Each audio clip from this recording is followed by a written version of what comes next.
about 1 hour of the session.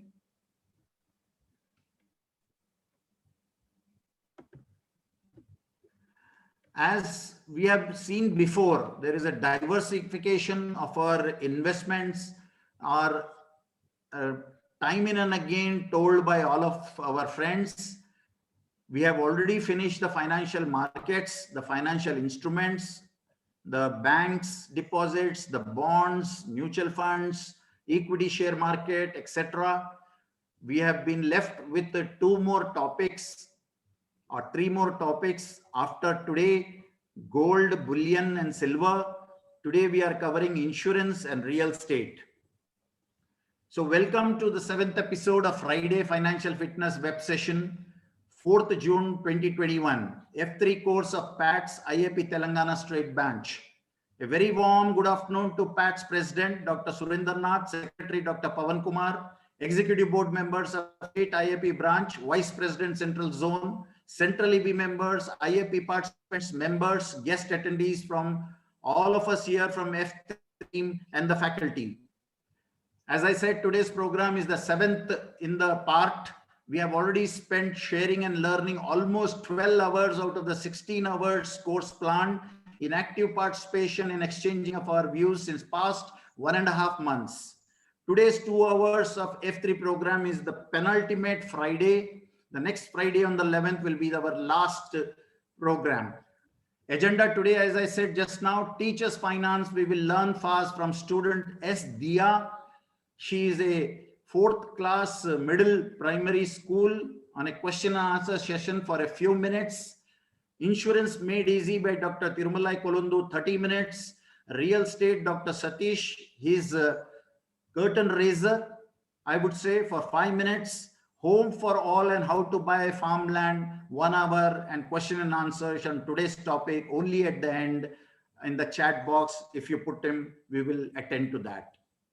Next, as I announced earlier, last Friday, 11th June 2021, as our president said, we will close the session. After that, we will wrap up with the second most traditional asset class, insights on bullion market, that is gold and silver, by Dr. Sri BALWANT Jain sir, a chartered accountant and company secretary, an expert on taxation. Certificate of participation will be distributed at the last day to all the registered delegates and participants. Quiz prizes, announcements, declaration and prizes distribution will happen, and all the names will be announced next Friday. Course material to the registered IAP members only has been decided. All PowerPoint presentation and video recordings will be shared with you all. A new manual soft copy is under preparation, known as a toolkit. This is through the PATS from the Finance Ministry, Government of India, and prepared by the Reserve Bank of India. A personal finance management material for the whole family, inclusive of children, adults, seniors, will be distributed to all of you. With these few words, I hand over the mic to Dr. Kolundu sir for his talk 1 and talk 2. All the participants, your attention to sir. Switch off. I request you to switch off and mute your mics during the presentation. I also humbly request you to put all your questions on your notepad, keep it ready, and put them in the chat box at the end of today's program, so that we will try and answer all the questions. If there are time is not sufficient, we will post these questions, as our secretary has said, in the group, and we will try and answer in the WhatsApp group also. Thank you very much. Your attention to Dr. Kolundu sir. Sir, thank you for calling me again for this Friday. I think I am talking for the past 4 or 5 Fridays. So thank you very much, sir, for calling me again and again. So today the important thing here is how we learned our finance. Nobody has taught us finance. There is no curriculum in the school or college. We learn finance only from our parents. For example, if our father, he used to put money in FD, son also continue the same process. Similarly, if a father again and again buys the real estate, son also continue the same. So basically, if you take in our life, nowhere we were given any financial teaching. So what I feel, we should not carry the same mistake to the next generation. So we have to start teaching our children about finance, which is very important. So that is the main purpose of bringing Dia here to talk something about the finance. So I'm going to ask her a few questions. She may answer a little jittery manner, don't bother. Hi Dia. Hi. Welcome to the show. There are many doctors all over India. They are attending the show. They are watching you. So we are welcoming you to the show. So may I know your age? 8 years. Oh, you are 8 years. That is fantastic. What are you studying now? 4th grade. You're fourth grade. You have gone to fourth grade or you're in fourth grade? Like, I've gone to 4th grade. Very good. Where are you living? I'm living in Chennai. Very fine. See, you attend, I am seeing you for the past few months. You are attending a lot of classes, music class, dance class. You are very interested in music and dance. At the same time, I am also teaching you little personal finance. Are you interested in this teaching or not? I am interested in it because it will be useful in the future. Very good. Then I am going to ask you a few questions to know whether you are understanding the classes or not. So I am going to ask you the basic question. What do you mean by inflation? When the price is increasing, the value of money is decreasing. For example, I am buying 10 chocolates for 100 rupees today. Next year, I will be able to buy only 5 chocolates for 100 rupees because the price is increasing. That's called inflation. How you are going to beat this inflation? To overcome inflation, we need to wisely invest our money and get some income. Oh, you are going to invest and get more income. That is very fine. Then, what are the various investment options available for you? Gold, real estate, shares, mutual funds, debt funds. Oh, there are so many options are there. We will see one by one. So if you want to invest in gold, how you are going to invest in gold? I would prefer investing in ETF because if you're going to invest in gold jewelry, if you're buying 4 sovereigns, they would put the rate of 5 sovereigns because of making charge, wastage charge, and other charges. But that doesn't happen with ETF. So I prefer buying ETF. Any other name for ETF? Paper gold. Oh, very good. So you don't want jewelry now? No.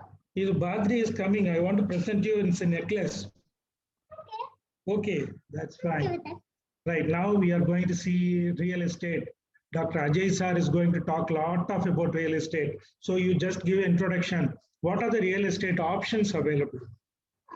The real estate options available are individual houses, flats, plots, and commercial properties. Will you invest in real estate? After demonetization and GST, over the past few years, the real estate price isn't increasing. So I do not prefer investing in real estate. Oh, you don't prefer to invest in real estate, but you want to invest in something where you will get a lot of income, lot of money. Now, what are the investment you will choose? Shares or mutual funds. Shares and mutual fund. That's very fine. See, June 25th is your birthday. So I am going to present 25,000 rupees for you for the birthday. What you will do with the money? I would use 50% of the money to buy books, dress, and board games, and I would wisely invest the other 50% of the money in shares or mutual fund. Oh, that is very fine. So I'm going to give you a birthday gift, sure, a necklace and 25,000 rupees. Is it okay for you? I'm okay with that. So thank you for joining. Thank you very much.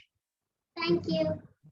Bye. Yeah, wonderful, fantastic. Thank you very much for your inputs and your answers, your real answers and eye openers for all of us elders, all of our old people and our youngster doctors here all over India and abroad. Thank you very much, Dia. Congratulations and happy birthday in advance to you. Thank you. Thank you. And preserve your Tata's money. your grandfather's money, 25,000, like a small plant. Nurture it with the water every day with your investment, reinvestment, and make a big tree after 25 years when you grow big, and then take the sweet fruits and harvest it. Okay. All the best. Dia. Thank you very much for attending our program. Right, you can leave. Thank you. Good. That was a very nice this thing you brought in, sir, program. Thank you very much. I should extend on behalf of PATS to you, Dr. Thirumalai, sir. It's only eye-opener that we have to teach our children also personal finance. So it's only as eye-opener I have shown this. So we are going to the tough topic that is insurance.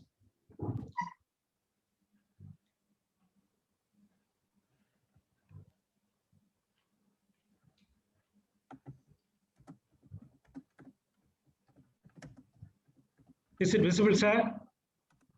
Not yet, sir.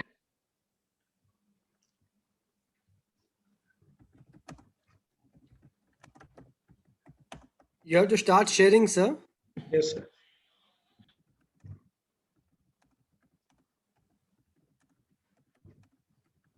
Is it visible now? Is it seen, sir? Yes, See, we are going to the difficult topic, insurance. It's very difficult. It's a very dry subject and it's very difficult to understand also. So I will give you some basic things. Rest of the things I think you can read in the books. See, I told you in my initial class, our personal finance, we can divide into two parts. One is wealth creation and wealth protection. So we have seen a lot of wealth creations like gold, real estate, mutual fund, shares. So all these things we have seen. So wealth protection, what we are going to, what are all the things you have earned, you have saved, how you are going to protect that wealth. So that is a very important thing which we are going to see today. See, wealth protection, I told you there are 5 protections. One is a financial protection. We have talked about 6 months of our expense you have to save in a bank or a liquid fund. And for life security, you have to take an insurance. It is a very must. The necessary instrument is term insurance. How much we are going to take, we will see later. Then we all know the importance of health insurance once the COVID has started and gripped everyone. So health security is very much needed. For that, we can take a family floater for 10 lakhs and another top up for 15 lakhs. So 25 lakhs. Then we need professional security, not only physical harm. It can come as a financial harm also. So we need a professional security. Then common thing, lot of hurricanes and tsunami, everything is coming. So house protection is also with house and home insurance is very much needed. So these are all basics of health protection. Now, before going to the finance, what is the greatest financial danger for us? Number 1 is this half-baked insurance agents. Number 2, every day you are receiving unsolicited telepromoter calls. Third thing, the greatest danger, our friends, our close relatives, our close patients who become agents in insurance or post office, they will come and urge us to put a policy. So this is one of the greatest danger for us. How to tackle these 3 dangers? Only one answer. Simply learn to say no. If you learn to say no in the first instant itself, that will save you from this danger. Then, we have learned 3 financial lessons from our COVID. Number 1, second source of income is very much needed. Number 2, everyone should have a life insurance that is a good life insurance. Third thing, everyone needs a good health insurance, adequate and needed health insurance. So these 3 things we have learned from COVID. Then we'll go one by one. See, this is a very important age. This age will be very happy. Physically, you will be happy. Emotionally, you will be happy. But if you want to be financially happy later on, you have to be careful at this age. So this is the ideal age we are going to do something. Number 1, first thing you have to take is take a term insurance. Number 2, insure the entire family for health. Third, you take what are all the goals, short-term goals, long-term goals, how to save for this. Then take all your savings and you do your asset allocation. How much you are going to put in a mutual fund, share, gold, real estate. So you do asset allocation. So once you started earning, immediately at the age of 30, you start retirement planning. Then be careful with your debt and plan your loans very well. So these are all the important decisions which you have to take not at the age of 50, but at the age of 30. Now we are going to do, in insurance, there are two things. Number one, lack of knowledge on insurance. Because of lack of knowledge, what is the problem we are coming across? Number one, we are taking policies very late in life. For example, I have taken my policy only at the age of 50, very late in life. We take inadequate policies. We don't know how much to take policy. So we are taking inadequate policies. Number three, we don't know anything about insurance. So what are all the agent is coming and telling us, we just believe. And what are all he is telling, we are doing it. So heeding to the advice of this half-baked fellow's greatest danger. Then, second mistake we commit is we are mixing investment with insurance. That is the greatest danger. These two are entirely different. When we mix these two, we are going to take very, very wrong policies.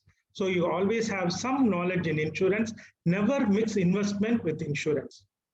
Then, importance of insurance, as we all know, it gives safety and security, gives protection and confidence, self-confidence. It gives a timely help. So when a person is admitted with the COVID, a lot of money is draining out, it gives timely help. So it gives timely help. Now, we'll see one by one. Life insurance. See, if you are trying to answer these 6 questions, the life insurance is over. Who needs insurance? How long you need insurance? How much you need? What is the type of insurance you need? What policy is cost effective? And which company to prefer. So these are all the common 6 questions people are asking regarding life insurance. We'll see one by one. See, life insurance, who should take a life insurance?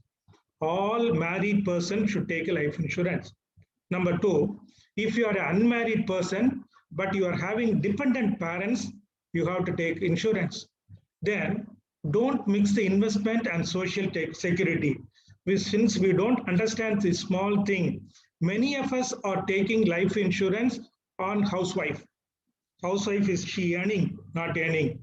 It is a social security. When she is not earning, why should she take insurance? So there is no need to take any insurance for housewife.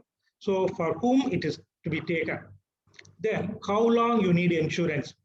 Take insurance as early as possible. At 30, once you started earning and got married, immediately take insurance. And most of the companies, they offer up to 60, 65 years. That is okay. Then if the major commitments are over, why they are deciding the age of 60 and 65? By this age, major commitments are over. Our children, education, marriage over. Our retirement corpus is ready. So we don't rely more on this insurance. So it is safely, you can continue up to 60 or 65. One grave mistake we are doing, I have seen many people who are paying heavy premium for insurance even after the retirement. After retirement, your income is going to drastically come down. At the time, if you are going to pay more premium for insurance, it is going to result in a lot of hardship for you. So never pay heavy premium after retirement. When you are retiring, better end that life insurance also at that particular age. Then, what should be the sum assured? How much you have to take? So we are going to talk about only one insurance that only you have to take, that is term insurance, not any other thing. Very simple calculation, 10 to 15 times of your annual income plus what are all liabilities or debts you are having, add up to that, roughly to this amount you have to take insurance. Or if you want to accurately calculate, it should be based on human life value. This is done in 3 steps. One, first assess your family income expense and number of years of earning left with you. Then assess the pending debt and major expense, your current assets, your insurance needs. If you know all these things, you can calculate. I will not go into the calculation. You can see this calculation in my book, art of choosing the ideal insurance. Then now we are coming to the types of insurance policies. See, the term insurance is the ideal one. You first decide how much amount you are going to take for 1 crore, 2 crores, like that. Then depending on your age, if you are 30 years, you have to take a policy for 30 years. If you are 50 years, you can take for 20 years or 10 years. Similarly, depending on the age, you fix the period. Then every year you pay the premium. It is like a car insurance. The premium will not get back. But where something happens, the lump sum money will be paid. Say 1 crore or 2 crores will be paid, but no premium will be paid back. Number 2 is the endowment policy and money back policy. These two are promoted by the agents because they got a lot of commission for these two. For term insurance, there is not much commission. So endowment money back policy, if you want to insure to the adequate amount of 1 crore or 2 crores, you can't pay the premium. The premium will be very high, so you can't pay the premium. Then we'll come to the ULIP. ULIP is very good for ATC benefit, but it doesn't have any adequate insurance. So as an insurance, instrument, ULIP is not good. For ATC investment, ULIP is good. Then some guaranteed return policy. You pay 1 lakh every year for 10 years. After that, you will get this much amount every year. These are all waste. Never go near them. Investment and security are different. Never mix these two. Never take any insurance other than term insurance. If you take an other insurance, immediately close it. Then, which policy is cost effective? I told you, term insurance gives good coverage, 1, 2, 3 crores with a lesser premium. So for example, see this one, 30 years man is taking insurance for 1 crore for 30 years. Suppose he has taken a term insurance every year. If he pays 25,000, it is sufficient. In that place, if you take an endowment policy, he has to pay nearly 3.2 lakhs. This is not humanly possible. So only insurance you have to take is only term insurance. Then term insurance, there are a lot of types are there. Level premium policies and common policy. Every year you pay the same amount. Increasing term, now you are earning little.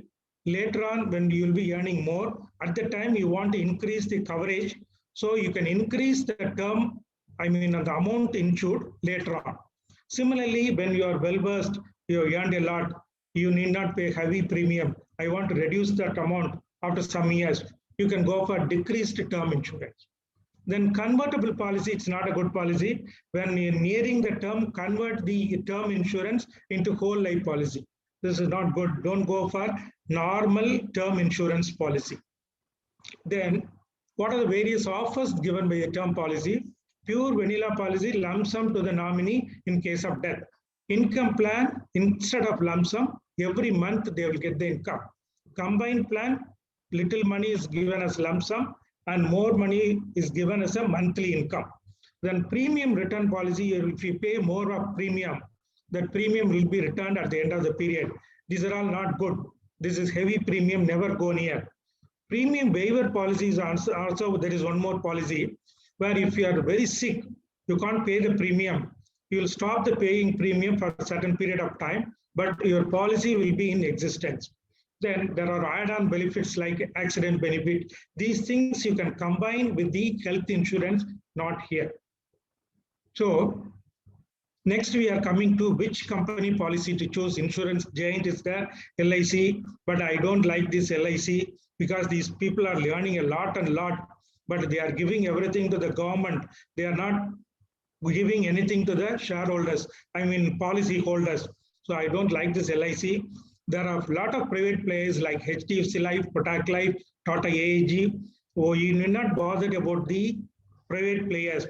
All these players are well regulated by IRDAI. So the chance of you losing the money is very, very, very, very remote. So private or there is a quasi-government, you can take. Then you choose the correct policy, which lower premium and high claim settlement rate, choose that policy. Then this is very important thing. What is the fate of the policy? Suppose you failure to pay the premium, what will happen? See, there is a grace period of 30 days. In that time, you can renew the policy. That 30 days has elapsed, but a policy already you have paid for 3 years. Then there is a window period of 2 years. In the 2 years, you can again renew the policy by paying little more premium and going for fresh health checkup. You can renew the premium. But in case of term insurance, it has elapsed for 2-3 years. Never renew.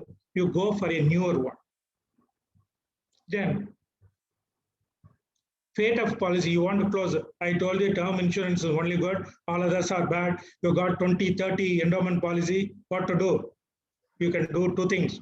One, either you can convert it into paid up policy, so you need not pay hereafter premium, but what are all the premium you have paid will be given only at the end of the policy period. So this is also not good. Money is deadlocked. So simply think, you surrender your policy. You may lose 1/3 of your money. Okay, you surrender the policy, you take out the amount, you invest wisely in mutual fund and shares. Definitely you will earn more. Don't waste your money in endowment policy. Then, senior citizen, do they need life insurance? Sometimes, if children are not continuing their education, daughters not yet married, no sufficient corpus for them to safeguard the spouse, still there is housing loan and other loans are pending. They want to leave a legacy of corpus to the children. They can take. Even you can take a policy at 50 or 60 years. You can continue up to 85 years. Some companies, they offer even up to 100 years. Then carry home message. Insurance is a social security, not investment. Take insurance as early as possible. Continue for at least 65 years. Always beware of these off-baked insurance agents. The policy can be taken not only through agent, can be taken online route also. Pure normal policy, pure vanilla term policy, with no frills attached is the only policy. And some assured should be properly calculated and it should be adequate. Add-on benefits, you take it to the health insurance, not here. And don't hesitate to close the unnecessary policies or useless policies. So this is the carry-over message with the life insurance. Next, health insurance, you know very well. Even younger people, they suffer from lifestyle modification disease. And many of the people at the age of 40 or 45, they've got a lot of problems like hypertension and diabetes and so many things. So all things, even young or old, they need a medical insurance. That is for sure. Number 2, there are a lot of plans like individual plan. If you are an individual, you can take individual plan. You are a married man, you can take a family floater. Yourself, your spouse, your children, your parents or in-laws, you can add all these things. You can go for family floater. Then you can go for group insurance plan. There are other plans like a hospital cash plan. You are getting admitted every day. They will not mind about the particular amount they will be giving every day. Hospital cash plan, senior citizen plan. So many plans are there in the health insurance. Then there are add-on benefits. You can add on or ride, we call it as a riders. You can add critical care cover, accident cover, cancer cover, disability cover to your health insurance. For a small amount, extra amount, you can add these covers. So it's better depending on our family circumstance and family tree disease, you take on these things. Then top-up plan. See how much normally a person has to take. Normally, see when you take a policy, health insurance policy, you take for a particular amount, you take a policy, then you have some top-up or super top-up. So if the top-up or super top-up will come into play once the original amount is exhausted. So by this way, you need not pay more premium. If you take a policy for 25 lakhs, you have to pay more premium. Instead of that, if you take a policy for 10 lakhs and 15 lakhs as top-up, your premium will be less. So you go for top-up plan. Then advantage of health insurance is a cashless treatment. It covers pre and post hospitalization expense, transportation, free medical checkup, and tax benefits. All these things are advantage of health insurance. Then how to choose a company? A company with a good track record, maximum possible age, which is offering. Don't choose a lower premium policy because it may not offer all the benefits. And you just look at the claim settlement rate. Very easy way. You phone up some bigger hospital in your area. There will be a fellow who is looking after the insurance. Ask him which company is settling properly. He will be telling, say, such and such company always promptly pay. You go for that insurance. So that is claim settlement rate. Then avoid policies with sublimits. There are some sublimits on room rent, and don't go for these policies. Choose a policy that will accept you with a pre-existing illness. So when you choose a health insurance, you have to be careful with these things. How much insurance you have to take? Minimum 10 lakhs and top up with another 15 lakhs. But at this situation, COVID has taught us anything less than 50 lakhs will not be sufficient. So you have to take 25 plus 25, 50 lakhs you have to take as insurance. Senior citizen insurance are also there. If you are little older, you want to take insurance, premium will be little more. You can take. There is no bar. Even senior citizen can also take health insurance. Then we are going for the important thing, that is a special insurance for doctors. See, IAP is offering a very good scheme that is called Family Benefit Scheme. There more, this number may not be very accurate. There are more than 2,000 members, and death benefit is they are giving 7 lakh rupees, more than 7 lakh rupees. Similarly, IMA is having Family Security Scheme 1 and 2. Family Security Scheme 1, they are giving more than 17 lakhs. Family Security Scheme 2, they are giving more than 8 lakhs. So these insurance you have to take. This is a type of a group insurance. We are helping our own colleagues. We are helping each other. So necessarily, whether it is beneficial or not, don't bother. Really, it is beneficial. But all of you should take this insurance. At least you first go for IAP, FBS scheme. Then, professional indemnity insurance. Don't think it is only for doctors. All people in a profession like engineers, architects, designers, or institutions like hospital, diagnostic, financial service areas, travel agencies, and IT consultants, veterinary doctors, all of these can be subjected to litigation. So they can all take professional indemnity insurance. What is not covered? Criminal negligence not covered. If you are under the influence of alcohol and drugs, it is not covered. If something you're done willfully or you're not complying with a normal accepted protocol, so it will not be covered. Or certain treatment like weight loss treatment, genetic modification treatment, these are all not covered. So just be careful when you carry out those things which are not covered, always be careful. Premium is very less. For hospitals, say 50 lakhs, you have to pay 15,000 rupees premium. For individual doctors, depending on the specialty, you have to pay. For plastic surgeon, for 50 lakhs, the premium is 15,000. For GP is only 2,500 rupees. And at the time of taking this professional indemnity insurance, you have to be careful with AOA, AOY. That is, any one accident, any 1 year. So you have to choose a percentage, 1:1, 1:2, 1:3, 1:4, maximum this one. You have to choose this. If you have chosen 1:4 and you have taken 40 lakhs policy, first time the litigation, they are awarding 20 lakhs. But since you 40 lakhs, you are divided into 4, they will be giving only 10 lakhs. Remaining 10 lakhs, you have to pay from your pocket. So at the time of taking the policy, you always be careful with AOA, AOY. Then other insurance, I will go fast. Credit insurance for debts you can take. Locker insurance, the bank is giving insurance for lockers that is only 1 lakh rupees. So locker insurance, but before going to locker insurance, always verify whether they are covering jewelries, because many don't cover the jewelries because it is costly. Only some banks which is giving this option to people who are all very top customers for them, not routine customers. So you can take motor insurance, all of you know. Cycle insurance, I still remember my father bought me a cycle when I was in 7th standard for 100 rupees. Today, people are buying cycle for 3 lakh rupees. I can never believe 3 lakh rupees cycle.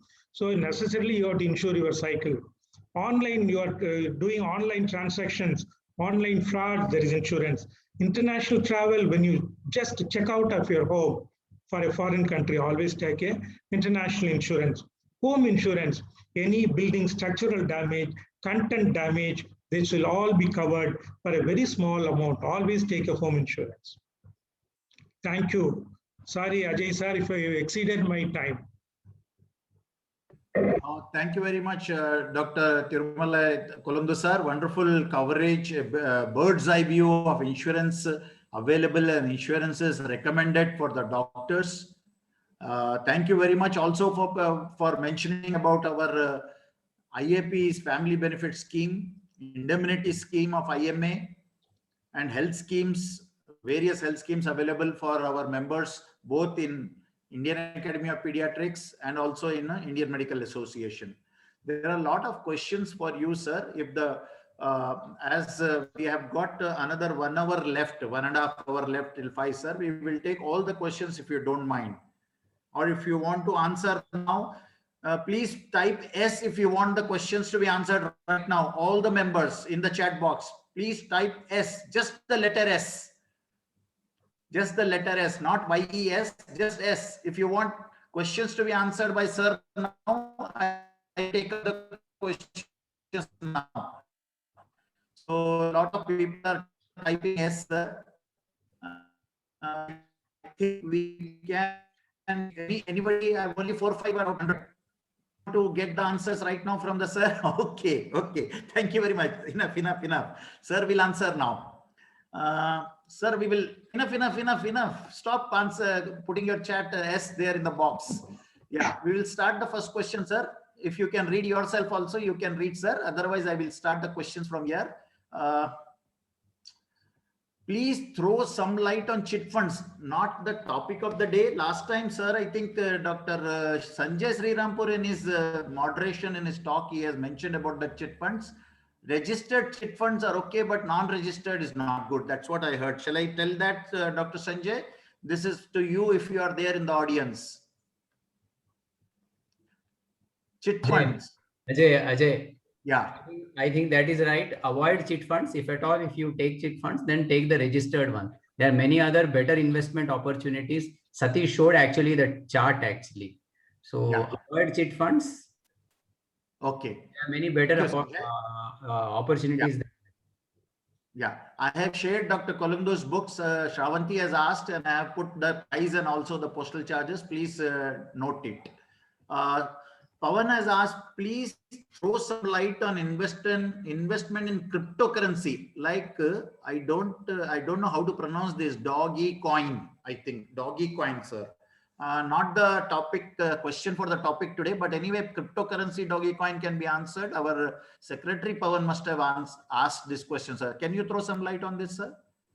Sorry, sir. Cryptocurrency, I don't have any much idea. Okay. Satish, I think, is Pavan, Pavan, take the information from the websites. Sir, I will just share a few things on that, sir, cryptocurrency. Who's this? Satish. Satish, I thought you went to labor room. Yes, I was about getting ready. Okay. So one thing about cryptocurrency is every cryptocurrency is like a currency, like Indian currency, dollar currency, Zimbabwean currency, African, European currency, or pound currency. It's just a currency. So never think that the currency itself has a value. Always imagine a currency as the underlying asset it will help you buy.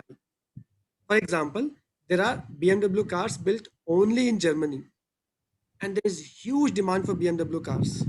So what will happen? The German currency value will go up in rupees. One German currency will be equal to 10,000 rupees. Similarly, if we have so many things to buy from America, then what will happen? Dollar will rise up against India. If there is so much of things to buy from India, then rupee will go over dollar for a period of time. Similarly, Bitcoins or Doggy coins or the Ethereum coins, all these coins have some underlying asset to buy. For example, Tesla recently announced you can buy Tesla cars using Bitcoins. And guess what happened? Bitcoin rose.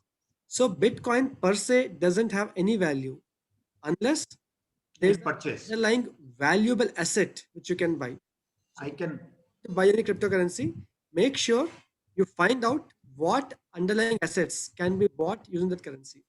Yeah, Satish, I just while going through the preparation for all these our programs, sir, I have found that Iran, the Islamic Republic of Iran government, whose currency is devalued and not directly related with the international currency of US dollars because of the political differences. So they are doing their export import of the oil and everything by cryptocurrency, I believe, sir. I read this. I don't know how far it is true or not. Okay. Next question. ULIP to be continued or closed if someone is having term insurance too? Question from Dr. Pani.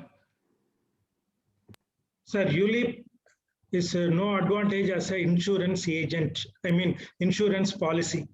So ULIP can be continued only for the ATC benefit.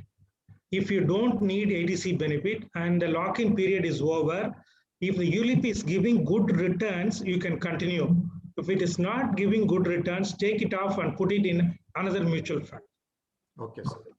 Sir, Dr. Daivadinam Jella has said, throw some light on reverse mortgage, sir. Who should take it? Reverse mortgage. So those retired people who are not having adequate money, or a person is having a house, but his son and daughters, they are not supporting him financially. His only source is his house. So he can go for reverse mortgaging to the bank. The bank will be giving a lump sum or periodically money and taking the mortgage value, say 60% or 50% of the mortgage value, they'll be giving the money. So you can run your life till the end. After that, they will call the nominee. They will tell, we have given this much amount against the house. If you pay the amount with interest, you can take back the house. Otherwise, we will put it in an action. We take the money, balance money, we will give it to you. So if a person is not having sufficient corpus after retirement and his sons and daughters are not supporting well, is having only one house, he can go for reverse mortgaging. I think this is a very good instrument available for seniors who have got a self house and no corpus. Thank you, sir. Dr. Naveen has asked, we have been paying for endowment policies since last 10 years. Still 10 years to be paid. What to do for them, sir? Sir, the thing is, in the endowment policy is a waste. The only thing is the endowment policy that now he is going for, only two options are available. Either he can convert them into paid up policy, or he can just surrender and get back the money, but the money will be less because 1/3 of the money will be lost. But even if he lose 1/3 of the money, there is another 10 years are there. In this 10 years, if he properly invested money in mutual fund and share, the final corpus will be more than the insurance company is giving. But one thing is the closing the insurance all little difficult process. It is better to have a consultation from a financial consultant. So they will guide you properly. Yes. So 10 years are over. If I am by you, I will close. Yeah. Okay, Dr. Naveen. Thank you for the question. Thank you for the answer, sir. Dr. Suresh Surapaneni, sir, our first neonatologist of our state, he has asked, sir, please explain regarding Keyman insurance. Keyman insurance. I don't heard of Keyman insurance. Okay, Suresh, anything you want to tell? You can unmute. Yeah, sir. Sir, there is an insurance where, say, if you are working for a hospital, if you are a consultant and if you are important for hospital can pay insurance for you, as means term insurance or life insurance, and it can be claimed as business expense. Yeah. So expenditure will go in the hospital, but benefit will come to the person as long as that person is important to the hospital. So if you own two institutions, means personally as well as firm also, you can do that Keyman insurance. Wonderful. Thank you, Suresh. Thank you. I also heard about it, but I was not knowing the detail. Thank you, Dr. Suresh. Sir, there is another question from Prithvi. Which health insurance is better for family floater? Family floater, which health insurance is better? He's asking, sir. Generalized question. So this is cannot be answered, sir. So the thing is, what you have to do, you have to go into the policybazaar.com and you have to feed your basic details and all other things. So it will give you a quotation of premium. So you choose whichever is offering a lesser premium and all the benefits. After that, you choose a policy. So it's not, we can't say this is good, this is bad. So depending on our need, we have to choose. But I think our participant, Dr. Srisalam, is the executive board member of the state IAP chapter, has mentioned he's also running a hospital, sir, in Nizamabad. He has mentioned about Apollo, Max, Bupa, HDFC Ergo covers Ayush treatment, he has mentioned, sir. Thank you, Dr. Srisalam, for that. Sir, you got a kudos from Dr. LVK Raju for a wonderful presentation. Daivadinam sir also said that.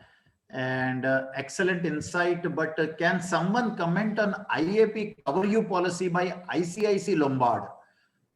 Central IAP, sir, has last year during COVID session has circulated one in a notice to all of us members, sir, called Cover You. That is the agency which is actually between the IAP and the members for ICICI Lombard. Do you have any idea, sir, to throw some light on this? Kolundu, sir. At this point, sir. Yes, Satish, yes. Thank you, sir. So, sir, Cover You policy has two options, sir. One is health insurance, one is indemnity insurance. I will highlight the indemnity insurance part, sir, which is very, very unique. Yeah. In our other indemnity insurance policies, they have a limitation on number of claims. So 1:1, 1:2, 1:3, 1:4. So 1 crore can be broken up into 4 insurance claims, and each claim they will give you only 25 lakhs. If it's 1:4, if it's 1:2, you can maximum have 2 claims in 1 year, up to 50 lakhs only each one. I hope you're getting a point. So each case cannot go up to 1 crore. If it's 1:2, it will go up to 50 lakhs only, and that too you can have maximum of 2 claims. But Cover You allows you to happily tackle as many number of claims encountered until your total premium is exhausted. Yeah. That's first good point about Cover You. Okay. Point is, the premium is approximately half of that all the market competitors. So normal insurances for a physician, they charge you 10,000 for 1 crore policy, but Cover You charges 5,000, 6,000. Yeah. Third thing is, they have their dedicated legal team. So from the time claim comes to you, call them up and sleep in your home. They will do all the formalities and you go to court only once when actual case discussion comes. The stall is taken care of them. So that's Cover You indemnity. I think I strongly recommend one should look very positive towards it. So all the doctors kindly look into this circular from IAP. Thank you, Satish, for that coverage on Cover You from Central IAP for our members. It is, I think it is a subsidized and also negotiated price which they are doing. Dr. Bakul Parekh was very much in charge, our president of the last year, current past president.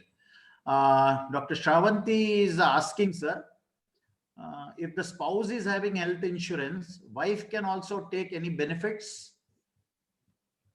Kolundu, sir. So if a spouse, if it's a family floater, all will be covered. Husband, wife, children, and in-laws or father, mother, everybody will be covered. But if it is an individual policy for the spouse alone, other person cannot take a benefit. So if all wants benefit, you always go for family floater. Also, I think they can have an add-on, no, sir. Like I took my health policy, I have taken my main policy and I've added on my spouse, and I'm paying equal premium for both of us, and we are equally covered with some amount. That's what we are doing, and from past 10 years, I am doing that personal experience, Dr. Shravanti. Dr. Shiva Kumar has asked, I took add-on benefits on my term insurance plan. What is the disadvantage of adding add-on benefits on term insurance plan? These add-on benefits, either you can take with the term insurance or with health insurance. No botheration. But only thing, when you take with the health insurance, the premium will be lesser. Yeah. Dr. LVK Raju has said, is it advisable to close the money back insurance policy for 4 lakhs sum assured? I am paying 29,000 since last 15 years and have 10 years more to pay for maturity. What to do? I think somebody has asked similar question you have mentioned. You can. It's better to close this money back policy. But the only thing is, it's if possible, get your opinion from your financial advisor. Yeah. Because these calculations are very difficult for us to put. So I think they will be doing better. Dr. Harish has said better option will be closing. Same question. I think this is linked to that. How to close LIC policy, sir? Already I told you, sir. Now, yeah. So there are two ways. One, convert it into paid up policy, or you just close it and get back the money. That is surrendering the policy. Only two options are available. Okay. Dr. Srisalam, another question. What best source of information regarding good claim settlement of insurance company? How to change a nominee in the insurance policy? If it is an online policy, you can go into the policy, you can change it. If you are taken through a broker, then you have to ask him to get a form and you have to fill up everything and you have to give it to the office and you have to get it changed. If it is an online policy, you can just enter inside and you can change. Yeah. Dr. Apeksha, kindly suggest some good policies for doctors of middle age, like 40 years. Anything, sir? So there's a long list. It's very difficult, sir. Okay. HDFC Life, buy sir's book and read into that. HDFC Life, all this, and Kotak, these are all very good. So you can take everything is safe. Only thing, you compare the premium with your requirements, which is best you take. All are covered by the IRDA. Nothing will happen to your money. Dr. Kota Praveen, please comment on Star Insurance Young Star Family Policy. Very specific this is, which is popular among many doctors, which cover 4 family members, he says. Any comments, sir, on that? What I learned is there is some problem in dispersing money with the Star Insurance. But what policy is mentioned is a good policy. But the only thing we have to see the claim settlement rate. Yeah. That is not on par with any other good insurance. If it is going to be good, then we can naturally go there. Sir, Srisalam has put in the suggestion of Dr. Suresh's answer, Keyman Insurance. He says HDFC has got a Keyman Insurance. Government doctors have reimbursement facility after treatment. Still, we should take health insurance. Can we claim from both insurance company as well as government if we buy health insurance? That is a question by Dr. Siddhalinga Reddy, sir. I think this is little double claims he is asking. Is it possible? Double claim is not allowed, sir. You can't claim for the same illness with 2 people. Doctor, he said doctor, he's a government doctor. Government doctor, they have a facility. Government doctor means he will not be covered the entire thing. Government will not give the huge amount of money. Okay. So he can go for other policy, which he can exhaust. After exhausting the government, the total amount insured, he can go for the private policy. Again, there is the same question, sir. Which is the better policy for senior citizens with the dependent parents? So I have given a lot of a list in my book, sir. But it's very difficult to, because it's a lot of bigger names. So it's very difficult to remember, but it is all given in the books. Okay, sir. Ajay, sir. Yeah. There's one question. Somebody has asked a very good question. Term insurance policy, refundable, non-refundable, which is better? Non-refundable is better. It should be a pure vanilla policy. Don't go for return policy. You are going to pay more premium. The extra premium, if you are going to invest in something, is very safe. That will be earning more. So always go for a pure vanilla policy like a motor insurance. You pay the premium, either you don't get anything. In the case of something happens, they will give the lump sum. That policy only we have to go. So Thirumalai, sir, can I just bring in a small update from September 2020 about these refundable, non-refundable policies? It slightly conflicts with the older version, sir. In the older version, this was correct. Buy a pure term policy. And whatever extra you pay for refundable, put that in some Nifty or some benchmark fund, you'll get more returns than the premium itself. Yes. Number 20, what they have done is pure vanilla policy has been made expensive, and the gap between 10-year pay or refundable pay has been made narrower. So what happens is, by paying some 30% extra, you tend to pay in 10 years time, and you tend to enjoy the amount that you paid as the money back, which is much better than investing the 30% extra in some standard Nifty mutual fund. So what I'm trying to say is, this is the refundable policy, sir. This is the pure term insurance policy. Well, there was a huge gap previously, but these days the pure term policy has been made so expensive that it comes close to refundable 10-year limited pay policy. Because of which, now I was working out most of my colleagues that if I take a refundable policy, it works slightly better. Some 10-20% gains you can see. I can't explain that numbers right now without the Excel sheet, but I will slightly show it in my WhatsApp group, sir, how this update works after September 2020. So the last question, I think, before we close up, and Satish, if you are around, please stay back.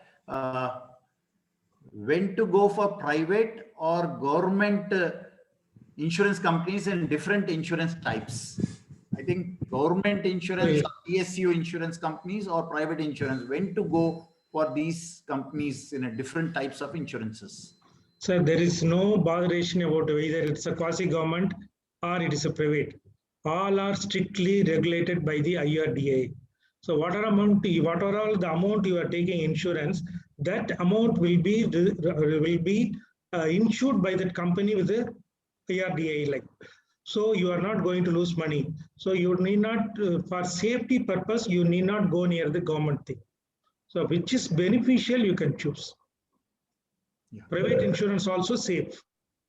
Yeah, thank you, sir. I think we'll close the questions on insurance now, but I will just clarify two things. One is, sir's book is already been posted in the chat box, and also we will post in the group again. You can collect it, all the informations, and contact sir directly in the group.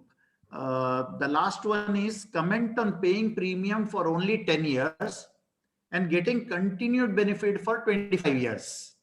Any insurance, sir? Sir, this type of insurance only we should not go near. So this is mixing the investment with the security. So we should not go near this type of insurance. Okay. Galaxy 10, I don't know the doctor's name, so it is written Galaxy S10. Doctor, please join FBS IAP. You pay the premium, a very nominal one, for 25 years, and you survive for another 25 years. You need not pay the premiums. You will get increasing benefits for the nominee. That's a fantastic one of the, yeah, Dr. Noori, that's your name. Okay, Galaxy S10. Noori Garu, you are already an FBS IAP member. I think that is what is most advocated for all the pediatricians and doctors. Thank you. Sir, I will close up your session now. Thank you very much. We have finished 1 hour, including our introductory talk by Dia, the school student. Now, thank you very much for answering and staying back and patiently attending to all the questions. And Dr. Satish, you also, thank you very much for chipping in and answering some of the tricky questions on insurance. Will you take your talk now, Satish, or will you come back from the... Yes, sir. No, I will just finish off in 2 minutes, sir. Okay, great. I won't take too much of time. Dear friends, now Dr. Satish will talk on a curtain raiser, or I don't know what exactly is the matter and material. He has kept me in dark and also a suspense. So I'll request him to talk on real estate. That is what our main today second topic is, on real estate. Dr. Satish, platform to you. 5 minutes, you said. Good afternoon, all.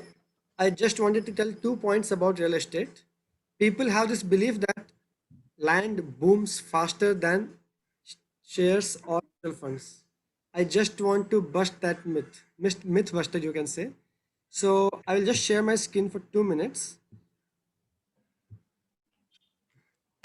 My screen is visible, sir?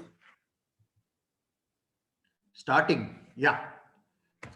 Yes, so, Satish, your screen is visible. There is an index in our country called Residex. Yeah. National Housing Bank. Housing and Rental Development Index. of the country. So if you watch this, so this is the prices of the properties in Andhra Pradesh, built up properties in the past 12 years from 2013, in the past 7 years to 2020. As you can see in Vijayawada, there's a plateauing. In Vizag, it's still in booming, and possibly sometime it will be in plateau phase. So if you can see, from 2013 at 70 rupees per unit, it went up to become 120 rupees. So it hasn't doubled. It hasn't doubled. So possibly around 10 years, it will get doubled. From 70 to 140, it will reach. Nifty on the other side has doubled every 5 years.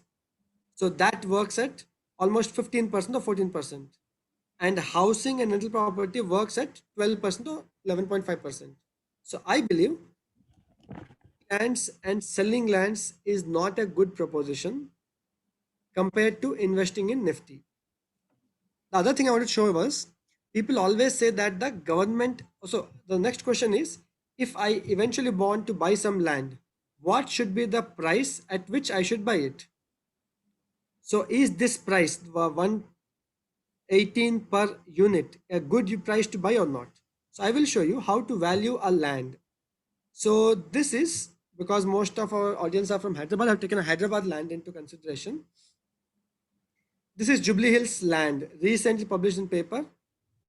So they paid 41 crores for a total of 1800 square yards. This is a recent paper published price. So Yeah. set 2.23 crores per square yard as per the published record. I think Ajay sir, you agree with me that? Yeah. This was a record deal which has happened and became a big public news here, right? Yes. So I was trying to work out, is that a good price to buy or not?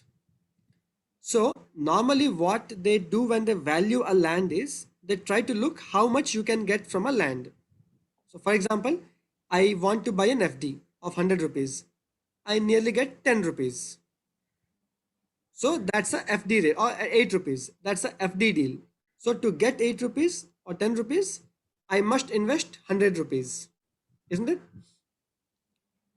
So the best way to calculate the yield from a land is the GDP. In 2019, total Hyderabad GDP was approximately 6,50,000 crores. Total revenue in crores. And total area of land in Hyderabad is approximately 77.5 crores. So on an average, the revenue generated per square yard is 8,387. So approximately 8,500 you can take. Always remember, my dear colleagues, always buy a land at the price of the revenue generated per square yard. That will be a good deal for you. So assuming the policy of 80-20, which says that 80% of revenue comes from 20% of the land. I will just annotate some part of it. Okay. So it is said that, so I am saying that the buying price should be equal to the revenue of that area per square yard as per GDP terms.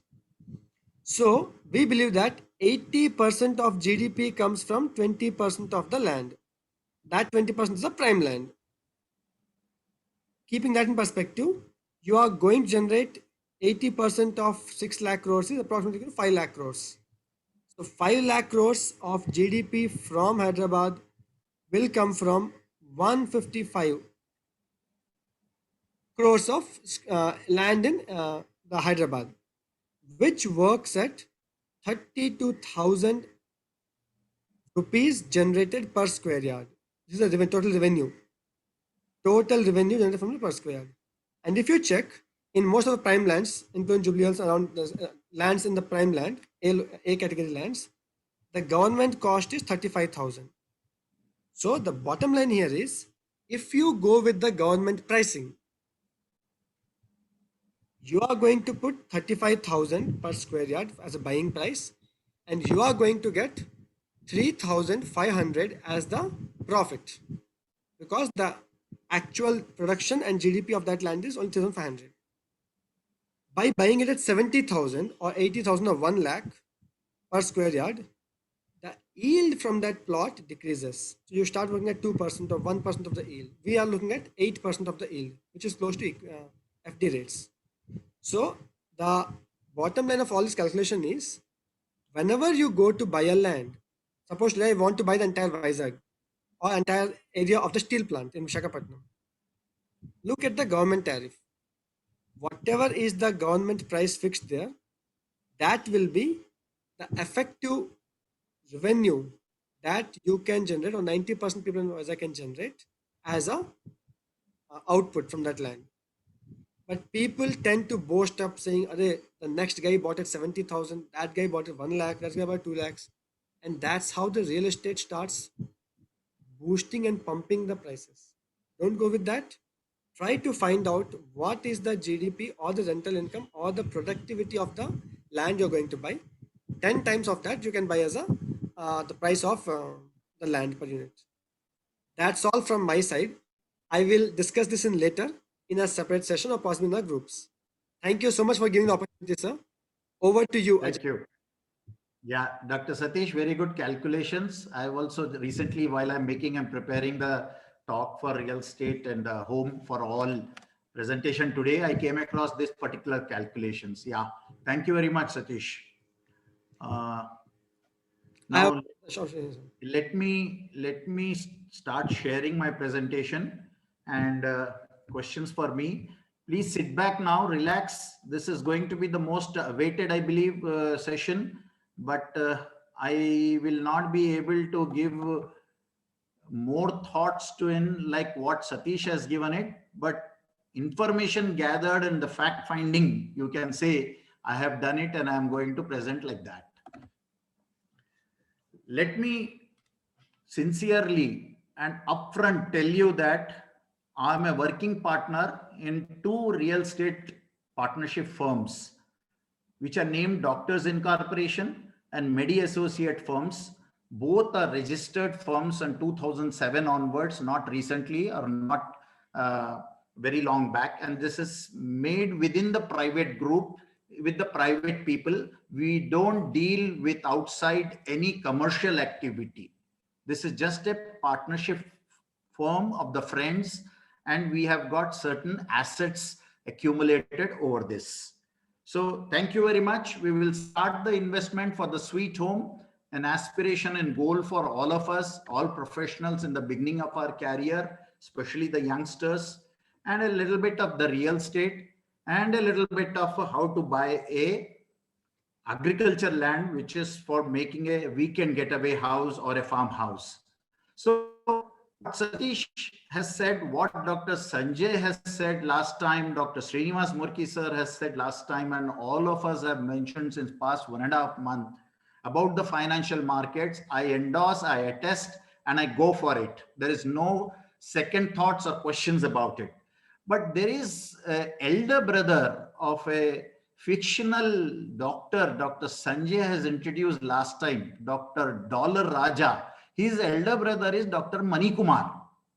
This Dr. Mani Kumar is a senior man like me, almost 65 years. So I have made a story from his angle, and these are the facts he is looking for and presenting for himself and justifying and doing the business in the real estate and looking to have a shelter or a makan for himself as soon as possible. And when his practice improves, his corpus increases, how he should go about his thinking.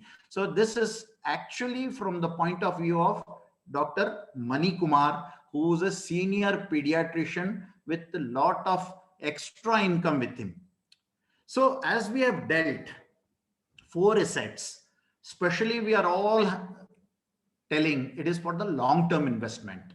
And the ratio and the percentage of each holding, fixed income, equity, bullion, real estate, gold, etc., is based on our age. It changes.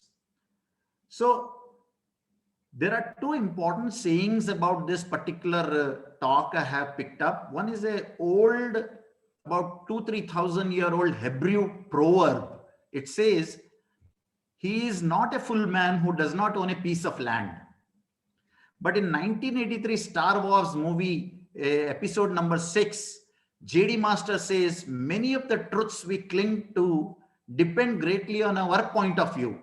If I think that out of these assets, this asset is the best asset, my mind will always go there. But diversification is the key. But Reserve Bank of India in 2018, the latest released report has said 88% of Indian families investor wealth is in real estate and gold. This is the traditional investment which all our population in India does it since ages, generations and decades. And this is, mind you friends, is very unique to India. You will not find this sort of a sort of population, almost 88% of the population talking about only investment in real estate and gold. So this is the slide picked up from Reserve Bank of India's report. You see the various countries on the left side of the slide. India, China, Thailand, USA, UK, Australia, Germany. Various colors of blue are there. The dark blue on the left is 0% to 100% of the asset percentage which they hold. India holds almost 80%, and light blue, light pink is gold.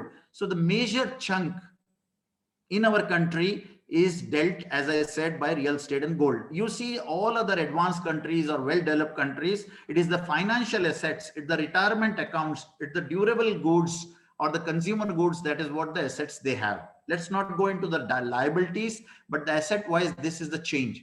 We only have 5% of our assets in the financial markets. So what are the pros and cons of this investment in the real estate? And this is the most popular investment after gold. First is gold. Everybody accepts because that's how we have been DNAized by our parents and grandparents. What are the pros? It is a tangible asset. You can hold, you can feel, it is indestructible, it is safe, it is status you will have. If you have a land or a house, it's a prestige issue rather than problem. And you feel you're calm, peaceful, secure, you're satisfied, and it is as per the tradition. So your father gave a land, you continue to hold it. And you also aspire and earn and you want to buy a plot. So, but shelter is a necessity for all human beings. So it's a priority.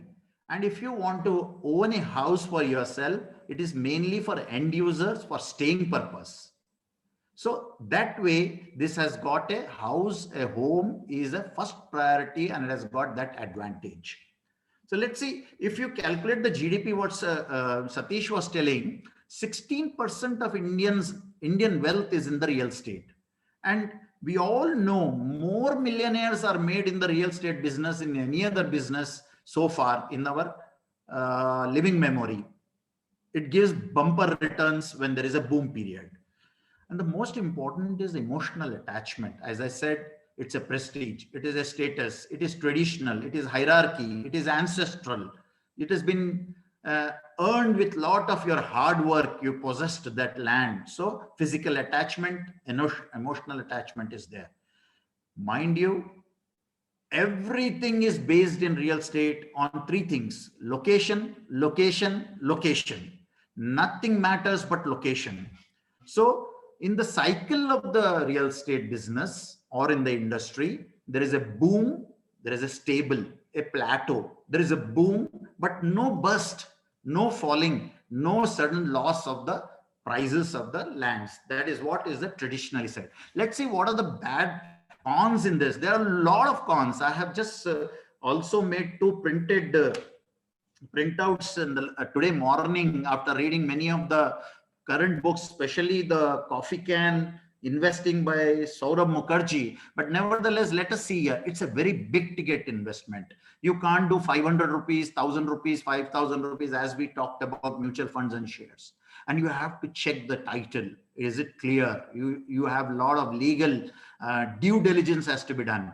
And it is have a registration as a cost of acquiring a property or also selling a property. So the transaction cost is high. It seems it works out depending upon the various states in the country. At least in our state here in Telangana, I think it's about 10% you have to spend. So transfer, mutation, succession is a problem, and it requires a lot of legal work, paperwork, and rules and laws.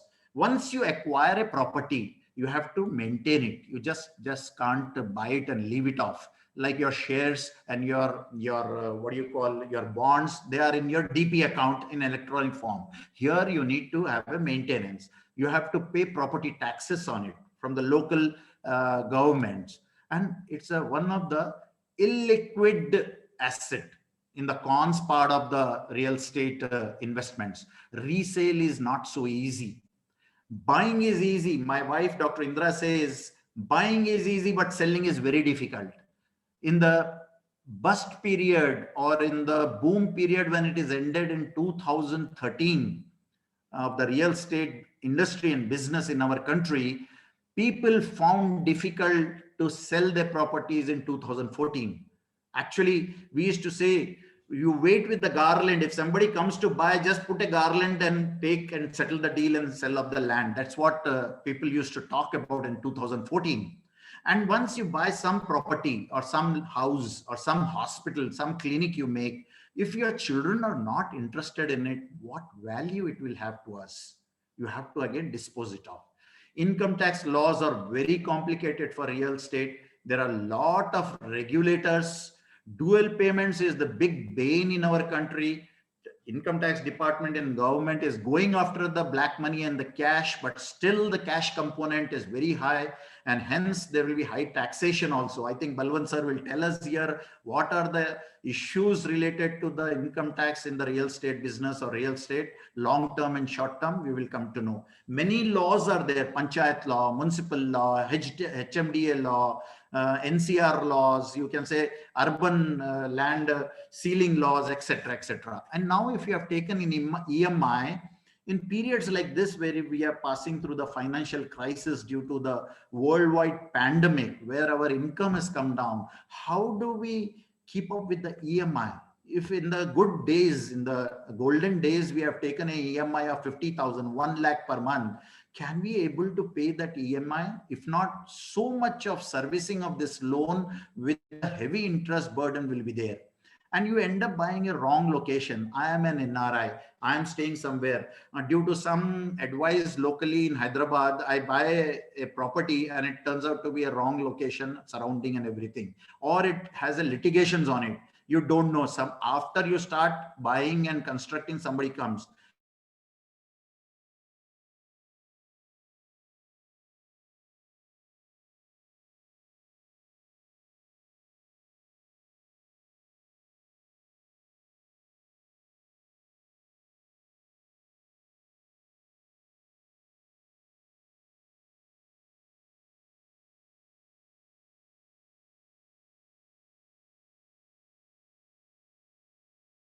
And mafia country. Everybody will know the middle class family of our country. 40% of our population, it is predicted, will become a city dwellers, urban population very soon. So the government has promised that every Indian, they promised in their this thing program, that every Indian will have a home to live in by 2022. Already 10 million homes are ready to be distributed, and 10 million homes will be made by 2022 in the urban areas. This is the news which I have collected. India needs additional to all these things, another 25 million affordable houses by 2030. So huge, humongous demand for the houses is there. So currently, after a 1 year, 1.5 year of little bit of problem in the market in the real estate, Mint, a online magazine, and JLL, a firm which specializes in the real estate as a consultancy firm, says there is an uptick in the real estate prices. Sales of the houses in tier 1 and tier 2 cities have shown strong growth, and it is driven by a couple of factors they have mentioned. Mint in its online publication in May 21, stamp duties have cut by Maharashtra state, I believe, and Karnataka. low home loans. Now I have read somewhere in the billboard, the home loans are somewhere like 7.5%. Correct me if I'm wrong. I remember taking a home loan about 25 years back, and I paid 15% to begin with. It came down to 14.5 and 14%. I took home loan myself and repaid back. So it is now 7.5%. And the builders are giving discounts. If you buy a flat and you are sent to Thailand, or you are given a Mercedes Benz, or you are given a car Maruti, or you are given a gold coin if you buy a plot, these are the discounts builders are giving. And top of it, there is a decline in prices. That's what everybody is predicting because of the COVID. And JLL has said, Jonas Lang, I think, they said residential sales in the first quarter of 21 recovered more than 90%. And pre-COVID area, all the top 7 cities have shown this, what do you call the trend? Satish has said about this only. National Housing Bank has devised long time back with a base value as 2013 as a NHB Residex. It's an index. It tells about the rates of the various cities, towns, the rental and also as the property rates.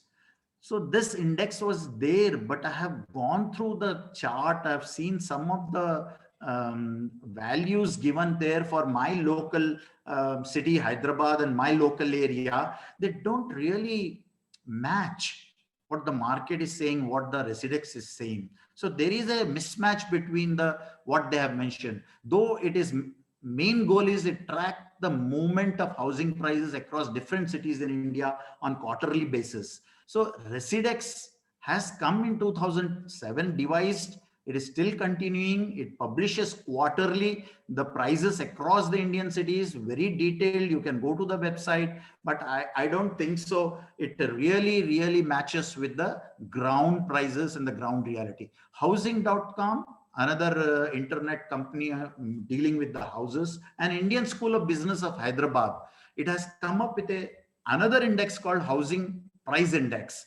This is just launched and it is going to cover 8 major markets. And hopefully this index will give decision makers, industry, buyers, government, some sort of a effective insight or information to take the decision.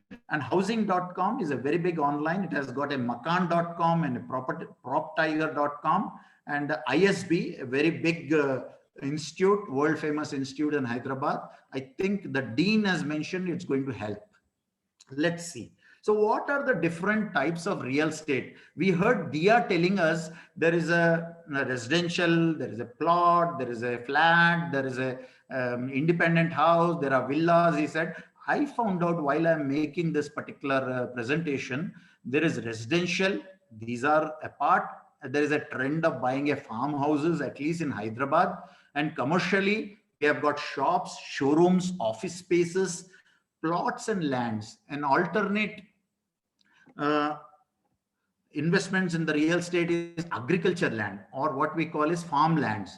Then I am an owner of a timeshare property. Many of you are also there when the trend was going on. 2 major companies are there, Mahindra, Holiday. They give a timeshare property. That's also a real estate sort of investment, but for our vacations and our luxury and our holidays.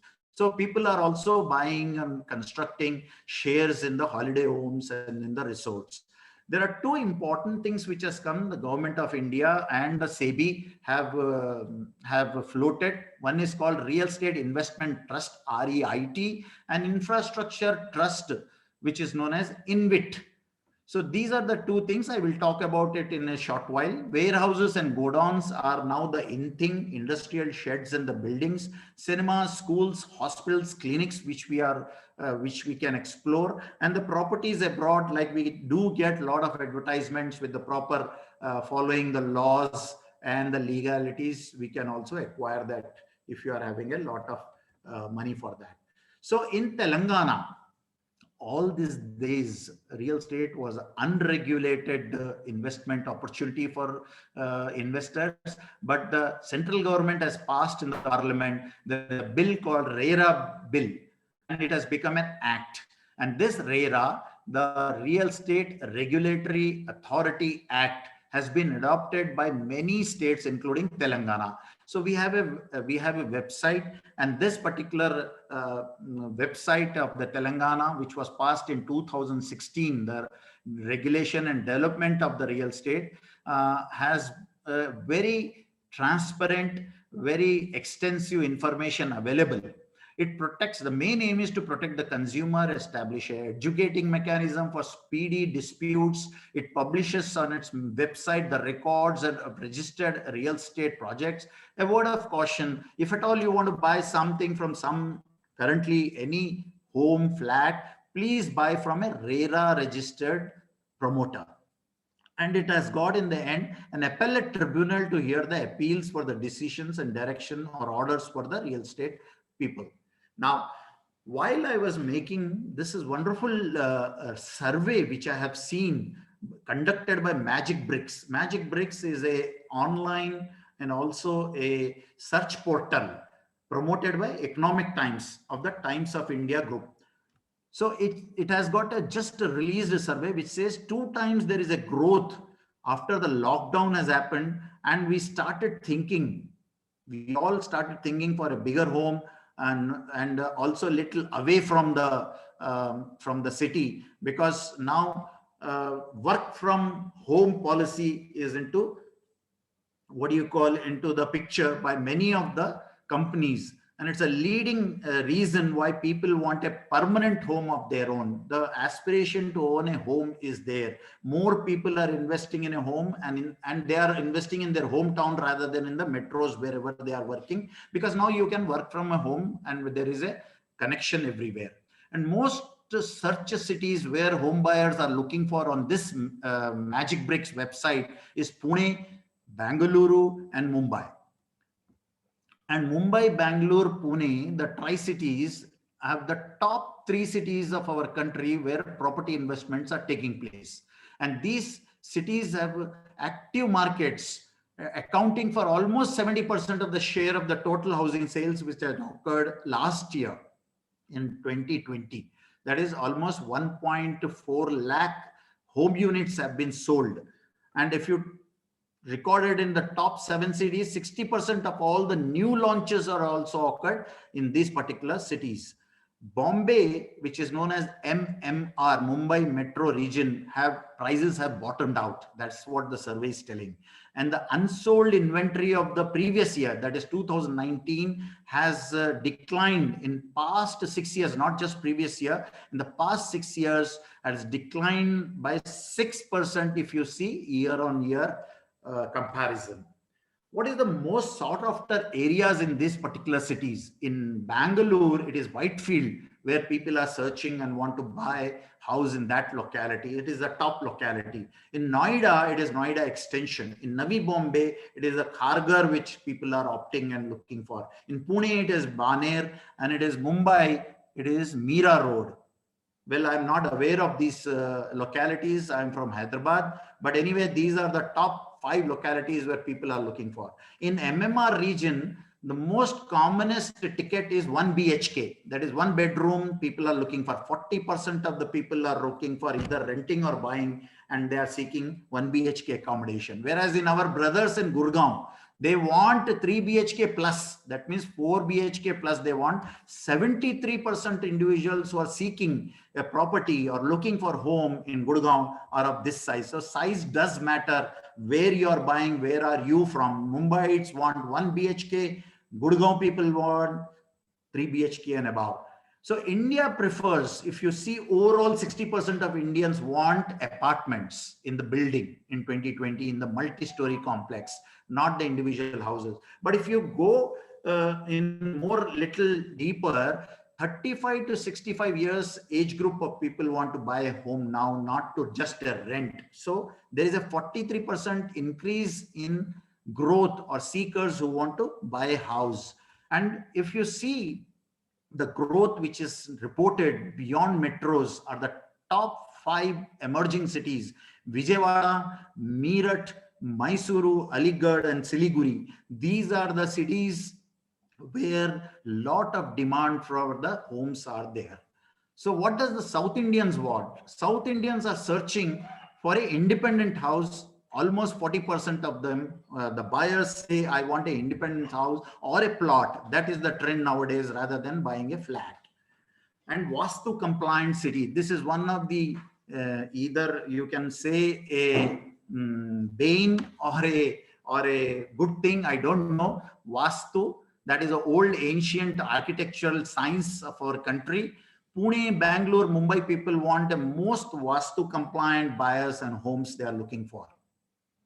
Now, this is a statement. Recently, Motilal Oswal real estate wing has made a deal of 650 crores. This is the 5th property fund in the last 3 months they have launched, and it is full, and it is repositioning itself from a shares and mutual funds broker to also a real estate business dealer. So they are looking for mid-income and affordable residences. So this comes under SEBI's IREFV. There is a sort of a senior secured debt for real estate projects. It's also overall comes under alternative investment fund category 2, and it is raised from the private equities and the high net worth people. They have invested 650 crores. So this shows there is an inflection point in real estate business and industry has come. Inflection points mean there is a turnaround, and turnaround with a rise, not turnaround with a fall. And there is a huge gap between the financing for these builders in the last 2 years because of the non-banking financial crisis and also due to pandemic. So the momentum is gathering, as I understand from the survey, and Motilal Oswal real estate people, which are short for known as MORE, has mentioned in the past 6 months, they have said the prices have bottomed out, the peak affordability has come, low mortgage rates, government incentives, increased emotional value of home ownership in the pandemic. As I just now said, people want to own a house and also own in their hometown. Now, this is the second type of an asset in the real estate. We have seen till now the homes. This is REIT, which I mentioned about it, real estate investment trust. It's like a mutual fund. If you see in the bottom, it is divided and they have an IPO and they are listed in the exchange, in the stock exchange. I welcome Dr. Ravi Kumar, Vice President of Central Zone, sir. Thank you very much for attending, and Dr. Hemabindu also. So this is a sort of a very good instrument to invest for a middle class or even in a lower middle class families, because your ticket size is totally different. This is the way it works. There are investors, they are trustee, they are managers, they are sponsors, they are investors, and it is all 90% of your collection of the fund should go into the construction of the commercial sites. This is mainly for commercial sites, not for residential purposes. So the project's minimum, which they say should be about 500 crores. So a trust, a sponsor come together, they appoint a manager and they make a special vehicle for this purpose to construct the investments up to 80% and generate the revenues out of it from the rentals or from the appreciation. So investor can come in with a small ticket size. Currently, there are about 3 REITs in the stock exchange listed. One of them is Embassy Office Parks, another is Mindspace Business Park, then Brookfield India, and Godrej and DLF are also expected to come into this REIT. So there is a traction picking up. What was the problem? People were not investing because here also the ticket size was 2 lakhs. Now it has recently been reduced to 50,000. With a 50,000 investment, you can become an owner in a Bombay's very prime, grand commercial building, or even a Delhi, or even probably in Chennai, or even in Kolkata or in Hyderabad. So if you take both the graphs of REIT and BSC Realty, you see there are almost similar till very near from 2019 to current year. So the basic thing is REIT, though it is not performed very well with the 3 to 4 REIT trust funds available, realty funds, with the BSC Realty, it is going almost together. Now, this is Jonas Lang LaSalle. He is a real estate service firm, a very large multinational. Their outlook is there. They are saying $36 billion of real estate will be listed under RET by 2021 and beyond. That means another couple of years, because the prolonged growth in India, the story of the India is highly successful, both economically and otherwise, is going to be prolonged. And number of buyers and sellers will broaden significantly. And which is the city which is going to have the largest source potential for these assets of IT securitization, accounting from almost 31%. 88 million SFTs are there for worthy for REIT investments in the next few years, maybe 1 or 2 years. And these are the other cities like Delhi, NCR, Mumbai, Chennai, Hyderabad, Pune. Their also percentage of valuation and also in the percentage of their involvement REIT funds are going to be there. An opportunity for a common man like us to invest in a low value up to 50,000 for these wonderful projects. Abroad, all the commercial buildings are constructed under REIT only. Now, next fund for investment is INVIT. There are 15 registered infrastructure investment trust with the SEBI. They are listed and they are also under movement.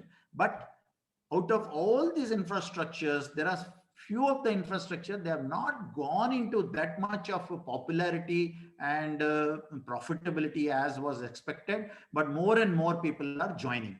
So how it works, the same way like mutual fund, basic structure is like you have got a NVIT trust, it has got a sponsor, it has got institutional investors here, because it is a very big ticket projects which they do, and they can have 1, 2, 3, 4 SPVs with them, trustees will be there, project manager will be there, assets are, and the project manager appointed will be doing various projects, and we can start investing in this. 2 trillion rupees in the pipeline, 80,000 crores are expected in the next 1 year. More than 20,000 crores are raised from the investor already. Minimum was a 10 lakhs ticket for investment. Currently, they have brought it down because of the poor response. It is about 1 lakh now, and you can always think about having this avenue and opportunity for you.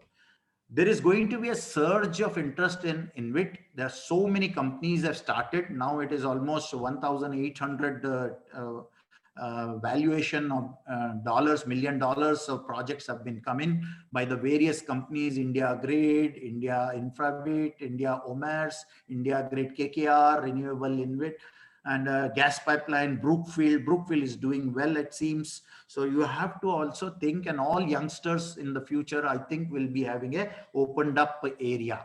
Now, after going through these 3 types of assets, let's see what exactly will make the price and decision to drive the prices, as Dr. Satish has mentioned earlier.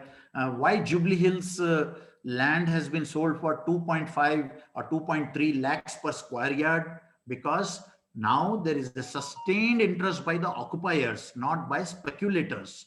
They want to buy to use it for themselves. And Hyderabad office market is also increasing.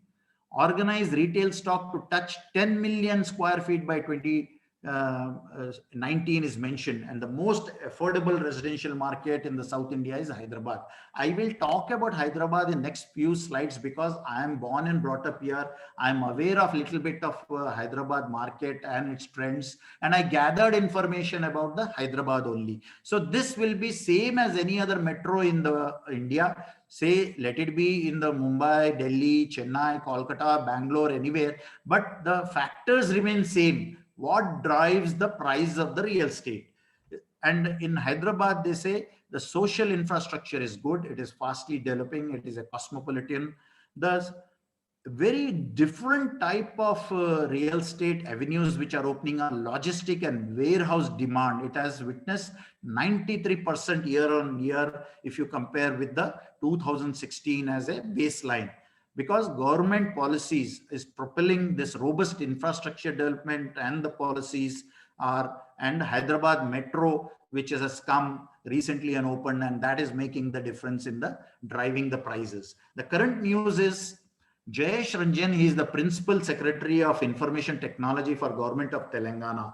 What he says that thriving innovation is there in Hyderabad. Dr. Khurana was mentioning there is a lot of digital activities. One of the area where ecosystem for Telangana in the form of T-Hub, Telangana Hub, V-Hub, Task, and other continue to prosper and attract innovation to our city. And JLL recently, another announcement was made in the lockdown just a month back, 250 crores of IRA realty sold at Shamshabad Airport to a private equity partner holder, and they are valuating it and exploiting it to make it as 1,000 crore project. So this digital footprints are there in India, which is driving the attraction of even the international players. The peripheries are seen the sharpest rise of our prices recently. That's what Times of India has reported in last 1 year. More and more people, as I said, are looking and want to move away from the crowded city, densely populated area, and they want to go to the satellite townships because of the good infrastructure, peripheral roads, etc. And this plotting of the agricultural lands, which is happening around 100 kilometers around the city, is giving them an affordable land price, and they are better than the built up state of the Hyderabad available market. What are the headlines which says why this peripheries are attracting so much of investment activity and attention of the buyers and investors? There is a unlimited FSI. FSI is a floor space index. So now 30 floors, even 40 floors can be constructed. It is unlimited. Only city in India where the builders are allowed to construct as much as they want on a piece of land. This is a very important news. Western suburbs like Gachibowli, Manikonda, Kukatpalli has seen 70% of the sales in the past 1 year because high-tech city is there. The electronic or whatever you call the digital cities headquarters is in this area. So you can see Shadnagar Highway, there is a place called Shadnagar Highway where 1 year back the price of 1 acre piece of land was 1.5 crore, and now they are quoting as 3 crores to 3.5 crores. Similarly, Mitchell, 2 crores, now it is 4 crores. Tupran, there is a small village which is actually quite far from Hyderabad city, was having 6 lakhs per acre as the price it is saying, to 1 crore to 1.5 crore. So everywhere there is in the peripheries, there is a lot of rises there in the suburbs of Hyderabad. So Times of India further says Shadnagar, Kuttur, Mitchell area where I just now displayed 1 crore per acre has now become 4 crores per acre. And they are, mind you, almost 30 to 40 kilometers from high-tech city, the center of the financial district, that is Gachibowli. About 160 acres of financial district, which is the hub of India's financial activity after Mumbai. Land rates in the pockets of within 1 kilometer radius of this financial district, surprise of the surprise, are quoting 50 crores mark per acre. And in Kokapet, that is also a nearby area of the financial district, when Franklin Templeton, a big financial consultant firm, came here and was searching for the land, the local landowners quoted 60 crores per acre. This is mind-boggling and phenomenal, which was just 30 crores a year back. Jubilee Hills, already Satish has mentioned, 2 lakhs per square yard has gone. But why? Because the supply is very less. There is no, permission to build high-rising here. And no people are also selling wonderful houses there. And it is the prime most sought after location. So the prices are high, and that is unique in the center of the core of the Hyderabad city. Cushman and Wakefield is another finance company, real estate company. This is also mentioning there is a positive outlook and the land values are going up because NRIs are showing interest, and they are the end users with their relatives and with their friends are planning to come back to India. Neighboring states investors from other parts of our country are pushing the price curve up steeply. So Times of India 3 months back said, in last 6 years, even the rental value in Hyderabad have seen 26% rise. And the current trend is, 1 month back, Economic Times have mentioned there is a rise in plotted development projects, what we call in a local term layout. layout plots. These are the what is the trend, and this is what happening about 100 kilometers around Hyderabad. So going further in the Cushman and Wakefield, they said they have plots or open lands have appreciated faster than the flats. Hyderabad has witnessed this surge in plotted developments. Their managing director has mentioned in that report. And Outer Ring Road Growth Corridor. This is one of the drivers of the prices of the real estate and development of the city, both socially, physically, office-wise, and population interest-wise, if you see in the past 3 to 5 years.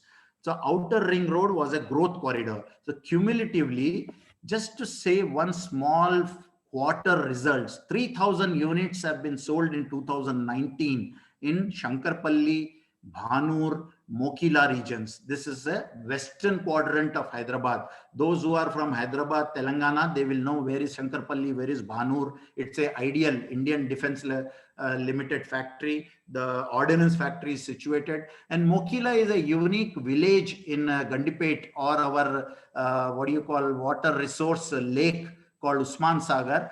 It does not come under Geo 1111, that is a green zone corridor. Even though it is attached to the lake, it does not drain its rainwater. It's not a catchment area. So Mokila has got a very high rates there.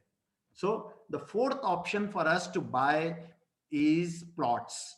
People are looking for plots, and plots buying has become a trend both in Bangalore, Chennai, and Hyderabad. And this potential home buyers are looking for it for their independent residential units, because distancing is very important in pandemic. Social distancing from the crowd, work from the house is becoming widely implemented, and I think this will be new normal in coming years. Look at this slide, a very important slide for those who want to buy plots and settle down and invest in the real estate. We have got 8 plots corridor which is going on actively around Hyderabad.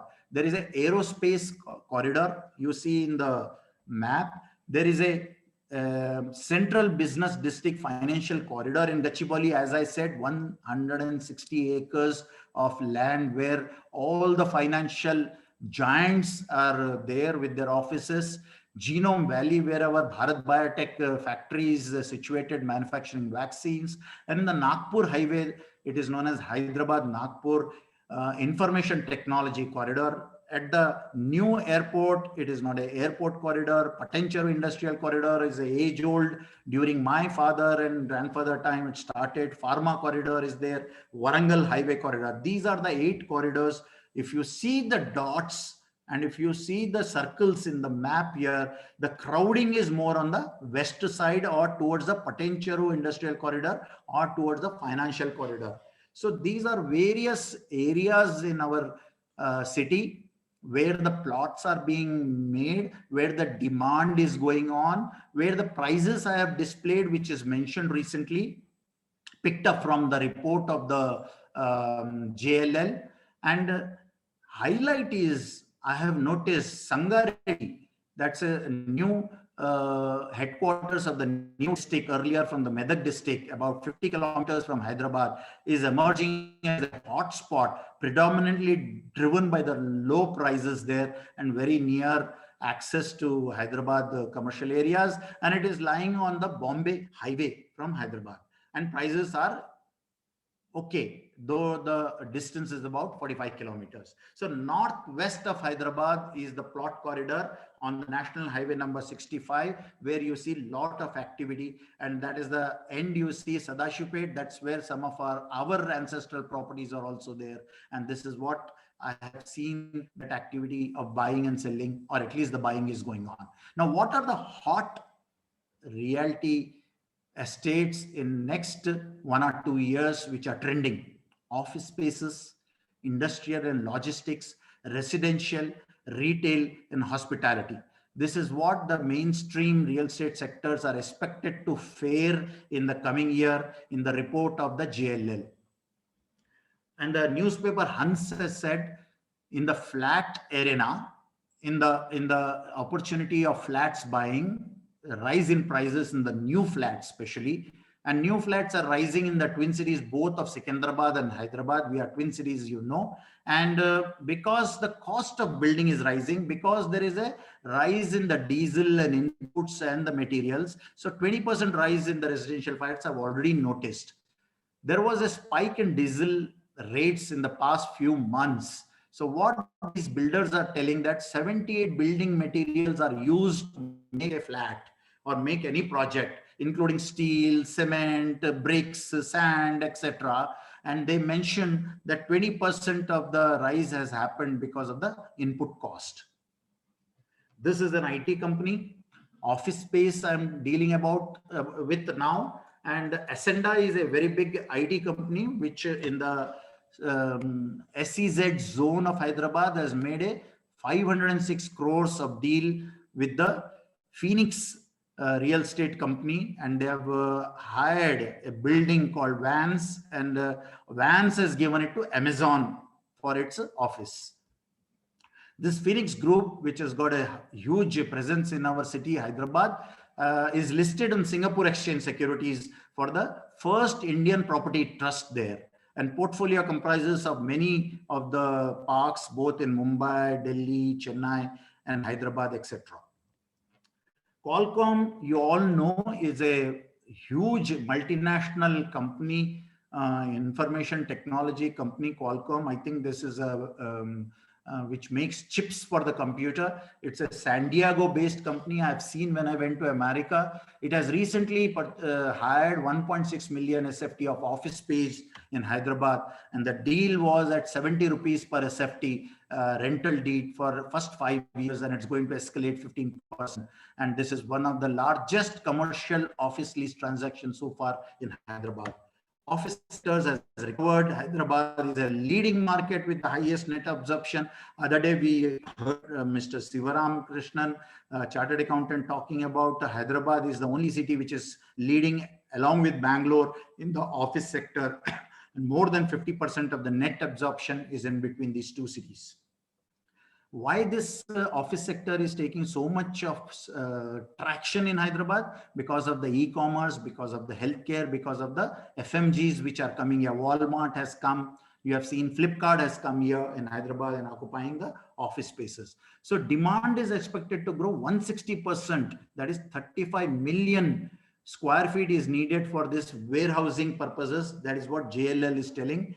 And this is mainly by the 3PL supply chain, which they are going to construct and already started constructing. They are the largest occupiers, e-commerce people. Who are the e-commerce people? The leading people are Flipkart and Amazon. So 55% of the country's absorption is happening in Hyderabad. Now, this is a wonderful project, which I am as a Hyderabadi is expected to see. 350-kilometer regional ring road has been recently approved by central government in conjunction with the Telangana government, and it runs all around the Hyderabad, 30 kilometers away from the existing outer ring road. So the land between, if you see, the land between the outer ring road and the inner ring road is going to be developed in next 3 to 4 years. And none other than our CM KCR sir is taking immense interest in it, and he has put a deadline to finish the project in 3 years, at least the northern part of it, 160 kilometers. Already he has sanctioned 750 crores. And along with those corridors, Pharma City, Aero City, all these things are there. This is the map. If you see the existing inner ring road with 158 kilometer, outer ring road with 350 kilometers. In terms of its extension, in terms of, and this outer ring road, regional ring road is going to be a 6-lane road with about, they are saying 1 kilometer buffer zone around it. And it is going to run for almost 360 kilometers, and it has got 1,600 as the budget investment proposal. Just to give a comparison, I've been to Beijing about 5 years back. They have 7 ring roads. The 7th ring road was just opened recently, and it runs 1,000 kilometers. That means while you are entering Beijing after seeing Great Wall of China, you have to cross 7 ring roads to reach the central part of the city. That is the kind of growth any metropolitan cities in India also are expected to grow. So go ahead and see what best you can do in this opportunity existing. So organized retail state is the one thing which has taken. This is Richard Ellis' report, which has mentioned majority of the commercial offices and residential skyscrapers which are coming up, and this is due to the government encouragement.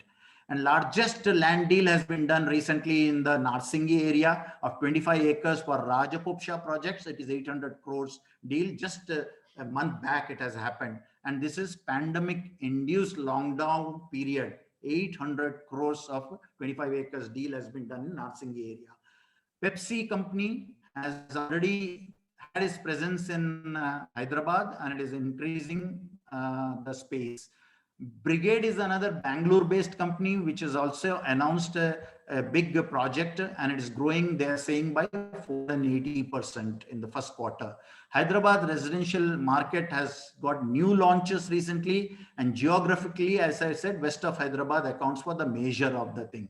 You already know Hyderabad is a health capital. That is the advantage. People are investing in this.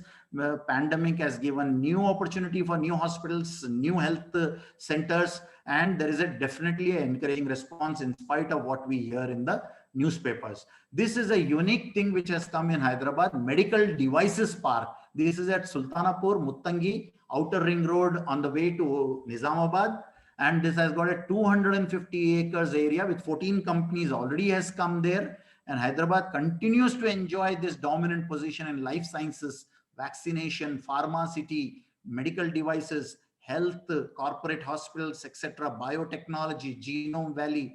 And this has got a extension ability of another 200 acres. This is the latest which I have got it, and this is a data centers which has come to Hyderabad. Data centers are nothing but computer servers which are stored from all over the world. When we right now what we are talking about, it has to go to some server, and Hyderabad has now come into the limelight because it is geographically located and large pool of talent which is available in Hyderabad. Seismologically, it is safe. It is a Deccan Plateau, and the waves from the satellite and the data centers are easy. Earthquakes are less. That is what they are mentioning. So there is a large attraction for the data center opening in Hyderabad, like cloud providers of hyperscale capabilities, policy incentives which the government is giving, reliable power supply, economical setup cost is there. Control S is Hyderabad. It has already occupied 2 million SFT. Flipkart, Amazon, and National Payment Corporation of India, Government of India has also come. So these are the drivers which normally Mr. Dr. Kumar looks for when he wants to invest money in the real estate around him. So that finishes the first part of today's this thing. And I've got another 10 minutes. I will finish the last part, how to buy a farmland. Now, in the land issue, there are so many regulators. I told you, these are the various types of people which are going to take care of the land, and we have to deal with them. That is the reason we come across. There is a new thing which has come up by Government of India called Dharani. All your land records will be available in this website if you buy an agriculture land in our state from past couple of months. There are other agencies where you can see your lands. This is known as Chief Commissioner of Land Administration, and you can see all your papers also uploaded there, and you can see deeds of land transaction, etc., and further this thing.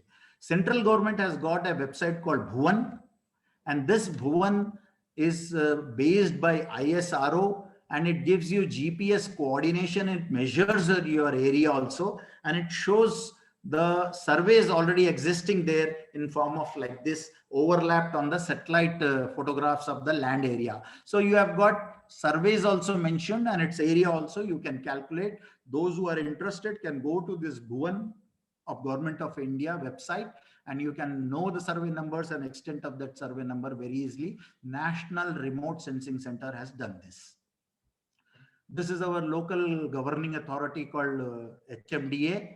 HMDA time to time sales lands in the auctions, and we have got various zonal areas maps which sells. And this is the HMDA layout which recently went for an auction. It's a 700 acres layout. Indian Academy of Pediatrics, Telangana, Twin Cities branch have purchased a plot of 500 square yards there. You can see the central line of the red, that is the bridge, and the Musi River green color is going adjacent to this layout. And it is one of the top quality land which is going to be developed in near future. Already buildings have started coming in. Now, how to buy a farmhouse? Farmhouse purchase, we have got a corridor or a very popular area called Chevella and Vikarabad area. The drive from Hyderabad through the Gandipet lakes is very pleasant because it's full of greenery, no industries, and its environments are a pleasant drive. You will see the reason being Supreme Court monitored and implemented government order called number GO 111. It has got water bodies. It is a green corridor and it is known as Chevella. Also another area for this farmhouses is Shamirpet, and many other areas are also there. You can check it. Now, how do we buy a agriculture land? There is an investment perspective which you have to look for. People have got aspirations. People have got a additional income who have gone through an area where they want to purchase a part of agriculture land. Remember, agriculture land can be purchased by anybody in our state and also in Andhra state, I think. But some states, you have to be a farmer to buy an agriculture land. Correct me if I am wrong. Those who are living in Karnataka and Maharashtra, that's what the rule says, I believe there, but I'm not very sure. But in Hyderabad, in Andhra Pradesh, in Telangana, anybody can buy a piece of agriculture land, which is a investment of choice with most of the youngsters nowadays. Why? Because Government of India is also brought in a lot of land farm reforms, more investment, more infrastructure is going to be there. And there are a lot of development will occur in the agriculture field. And now the current thing is organic farming. Everybody, every city has got a organic food, organic materials, organic medicines, organic way of life. And this has become a big thing. In addition, allied activities like animal husbandry, many people are owning goshalas, having cows, buffaloes, sheep, poultry, etc., fisheries. These are all the things which they are investing, people with the know-how, and they are making godowns and warehouses and letting out and earning lot of rental. If you see in the Northeast, the government has already given a organic value chain development in Northeast region, and it is covered almost 7 lakh hectares of the land and given benefit to the 16 lakh farmers have benefited with this Parampagat Krishi Vikas Yojana of the central government. So the budget has increased from 2009 to 1.2 lakhs crores to 2.1 crores. So there's a lot of agricultural inputs are going to take place. Now, looking at this, this is one startup which I want to introduce, is being floated and made by one of our very renowned pediatrician, late Dr. Sudarshan Reddy. His son, who is an IIT IIM boy, who resigned a lucrative corporate office and made a startup called Bee Forest. You can go through his website, and he has come to a same sort of a conclusion like what we did along with my classmates 20 years back. He started in 2017 and he has made a Hyderabad collective. There the concept is there, a lot of people join together and he buys wasteland and converts with a permaculture technique into pieces of common undivided share of land with a common facilities and infrastructure. This is in Mumbai collective, and a group of people, they come together with a single objective of do some agriculture activity, both for appreciation and for any earnings, and also as a getaway, weekend getaway or a farmhouse building in future. So a lot of people, IT people at least, have started doing this farm growing for vegetables like kitchen garden, everything, even in the backyard, but also in the nearby farmlands. So the second commercially launched company is Forest.com. This is by the famous Subhendu Sharma. He was an ex-Toyota engineer.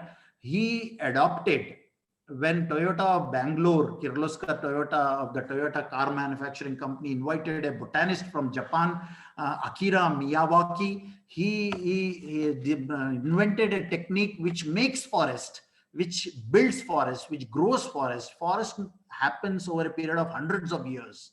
A barren land which is neglected becomes a forest land over a period of average 200 years. Whereas Miyawaki has developed a technique to create a forest in 10 years. And in 3 years, what you are seeing, the barren land on the left, and 20 months later, at least 2-3 meters of greenery you are seeing.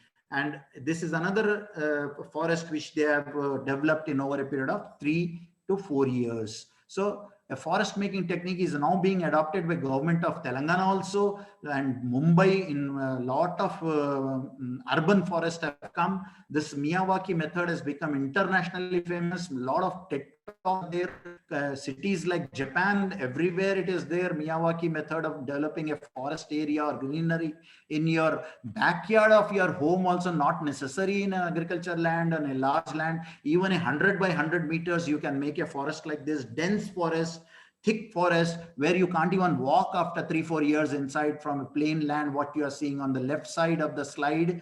And Brazil, Netherlands, and this company gives a turnkey project to you.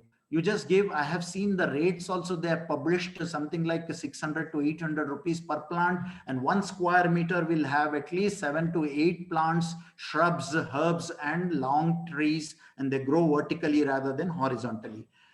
Now, how to buy agriculture land? There is a due diligence process. Everyone who are interested should know this, and you can note down the documents which are needed, the due diligence, how it has to be done. It is not so easy, just go and buy a plot in the agriculture land. First of all, the agriculture land should be converted into a residential land to make it viable for you to make a farm house or a residential house later on. So what are the documents? It is known as Patta Bhumi. That means agriculture land in Telangana is known as Patta Bhumi, or you are a Pattedar. NRIs are not eligible farmlands. Indian government has protected from exploitation from NRI funds and NRI people. So no NRIs are allowed to buy a farmland. You have to see the land records. In the land records, there is known as oldest record after the survey is about 100 years old in Telangana, about 120 years old in Andhra Pradesh. Kasra is what is known as, and it is a document is named as ROR B1, and there are Pahanis every year where RDO and RMO proceedings are mentioned, and village Naksha is there, the land is mentioned, you have to check for that. 12 years is what normally we should check, but 30 years linked documents are necessary. You have to check the title and see how this land has come, where you are proposing to buy that agriculture land. Was it that farmer or that owner has got it through ancestor, or was it willed, or was it a sale deed he purchased himself? Is there a family certificate? How many people own that land? Has got a right to divide that land? Registration is protected of that land? Is it a government land? Are there any legal dispute? Is there any partition deed among the family or the friends to make him available to the seller? You must always see the survey number, area extent, subdivisions, and boundaries of that land which you want to buy. There are various other terminologies. I will not bore you, but this is in the cadastral map of the village. You will see, especially the protected tenancy, the assigned line, the Lavani Bhumi, what we call Inam land. These are unique to Telangana state because the various governments over a period of 100 years have brought in many bills, and for poor people they have given the lands, and those poor people it is known as assigned lands. There are temple lands, there are religious lands, and there are what you call Bhudan movement lands. There are lands which are not there in revenue records because they are non-cultivable land. There are ponds, there are cart tracks, there are green corridors, there are geos. So you have to be very careful. But one land that there is no HDR over the land, no gas pipelines, electric lines which are crisscrossing your land, bore wells are there or not, supply pipes are there, is the land going to go in a road widening in future? These are all things, valuation, legal opinion, all these things you have to take to enjoy a beautiful farm when you acquire it and start working out it and get a satisfaction of getting it. So 80 years old, Telangana has got land records. Andhra has got more than 100 years of land records available with them for all the agriculture lands. And they are very systematically there. There are 140 rules, acts are applicable to these lands. So there are a lot of things. You see, what has been recent survey has mentioned, there are 6.5 lakh acres more records in the hands of the people than the actual land available in our state. So you have to be careful. 3 important documents you have to know or you should possess. One is you should be in possession of that land, what we call swadhinam in Telugu. You should dunnukuntam, ante you should plow the land, you should do the agriculture. Even if you give for tenancy or a kaul, we call it, still you are in possession of that land. Then the title is New Pattidar Passbook. Recently, last year, every farmer was given, about 60 lakhs farmers were given new title book for their agriculture land. So see, when you buy the new Patta book only, nothing else. And then this has got all family record, how it came, this columns are there. So how that fellow has acquired the land, he wants to know. And what type of land, this land which you are buying is classified. I just now told, is it a forest land? Is it a Gautan land? Is it an endowment land? Is it a lake land? Are you in the lake level of the margin of the land? Is it a assigned line? So Inam land, Zamindari land, so many things are there. So classification of the land, how the person has obtained the land, you have to see, and you should be in the possession eventually after you buy. So cadastral maps are also available with our land commissioners and land surveyors.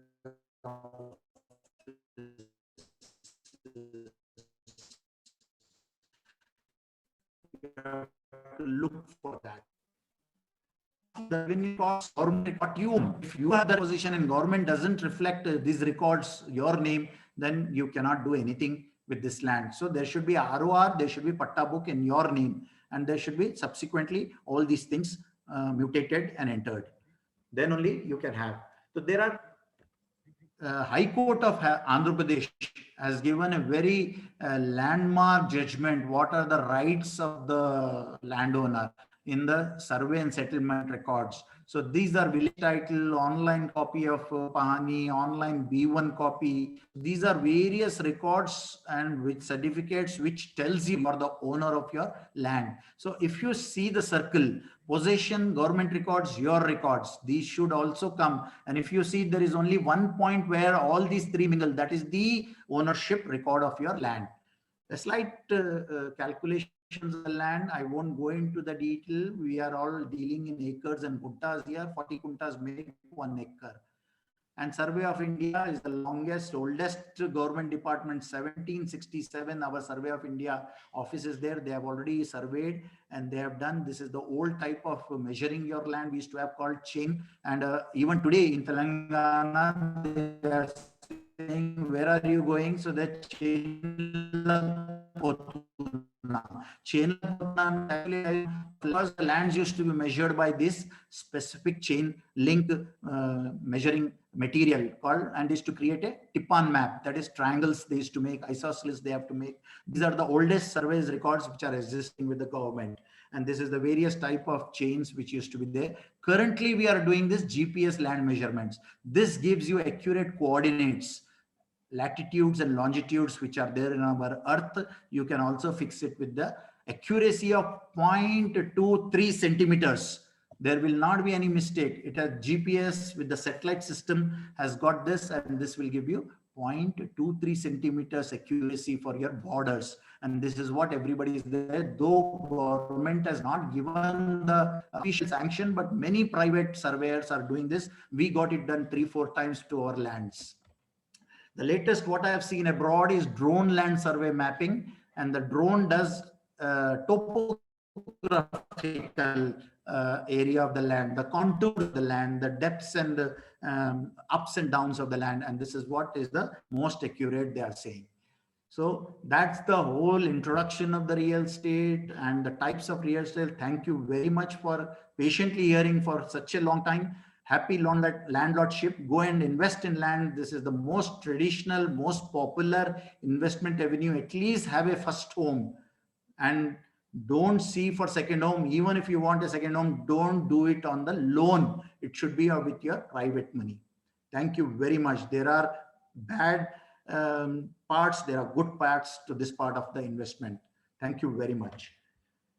Over to the secretary, Dr. Pavan Kumar. If he is there, can take over.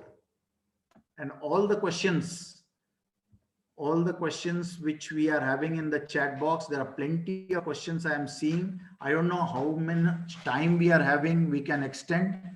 Can we have some questions answered by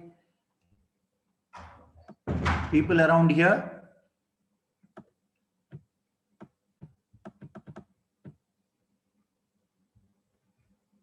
I'll stop sharing the slide. Yeah. Dr. Pavan, are you there? Sir, yes, sir. Yes, sir. I hand over the platform to you, Dr. Pavan. Sir, would you like to answer any questions, or do you want me to save the chart? You please save the charts and the questions. We don't have time to answer them now. If at all anything related to my topic, I will definitely try and give the answers to them in the group. Thank you so much, sir. Our chat was saved.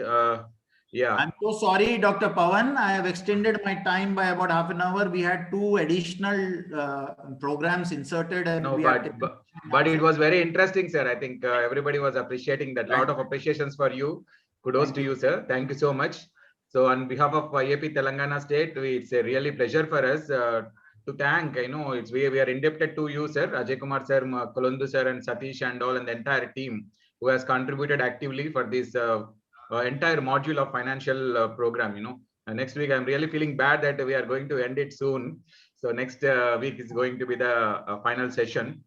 So with all the sir already told, there are prizes for the quiz winners. We'll be delivering the Kolundu sir books to them, and also certificate also we are planning. I think we'll be shortly posting the Google form. Whoever wants the certificate, who are really actively involved and participated in the entire this series, please fill the form. We'll be sending you the soft copy of certificate to you all. Thank you so much. With that, I'll conclude the session. Sir, yes, sir, Ajay sir. Dr. Pavan, can you save the chart questions, please? Yes, sir. Yes, sir. I did that, sir. Yeah, I'll share it with you. Yeah. So with Thank you very much, all of you, for attending the program. This is the penultimate program, and next Friday we will close the session with the new topics coming into your way. Thank you very much. Goodbye. Take care. Thank you so much. Thank you. Bye-bye. Take care. Bye-bye.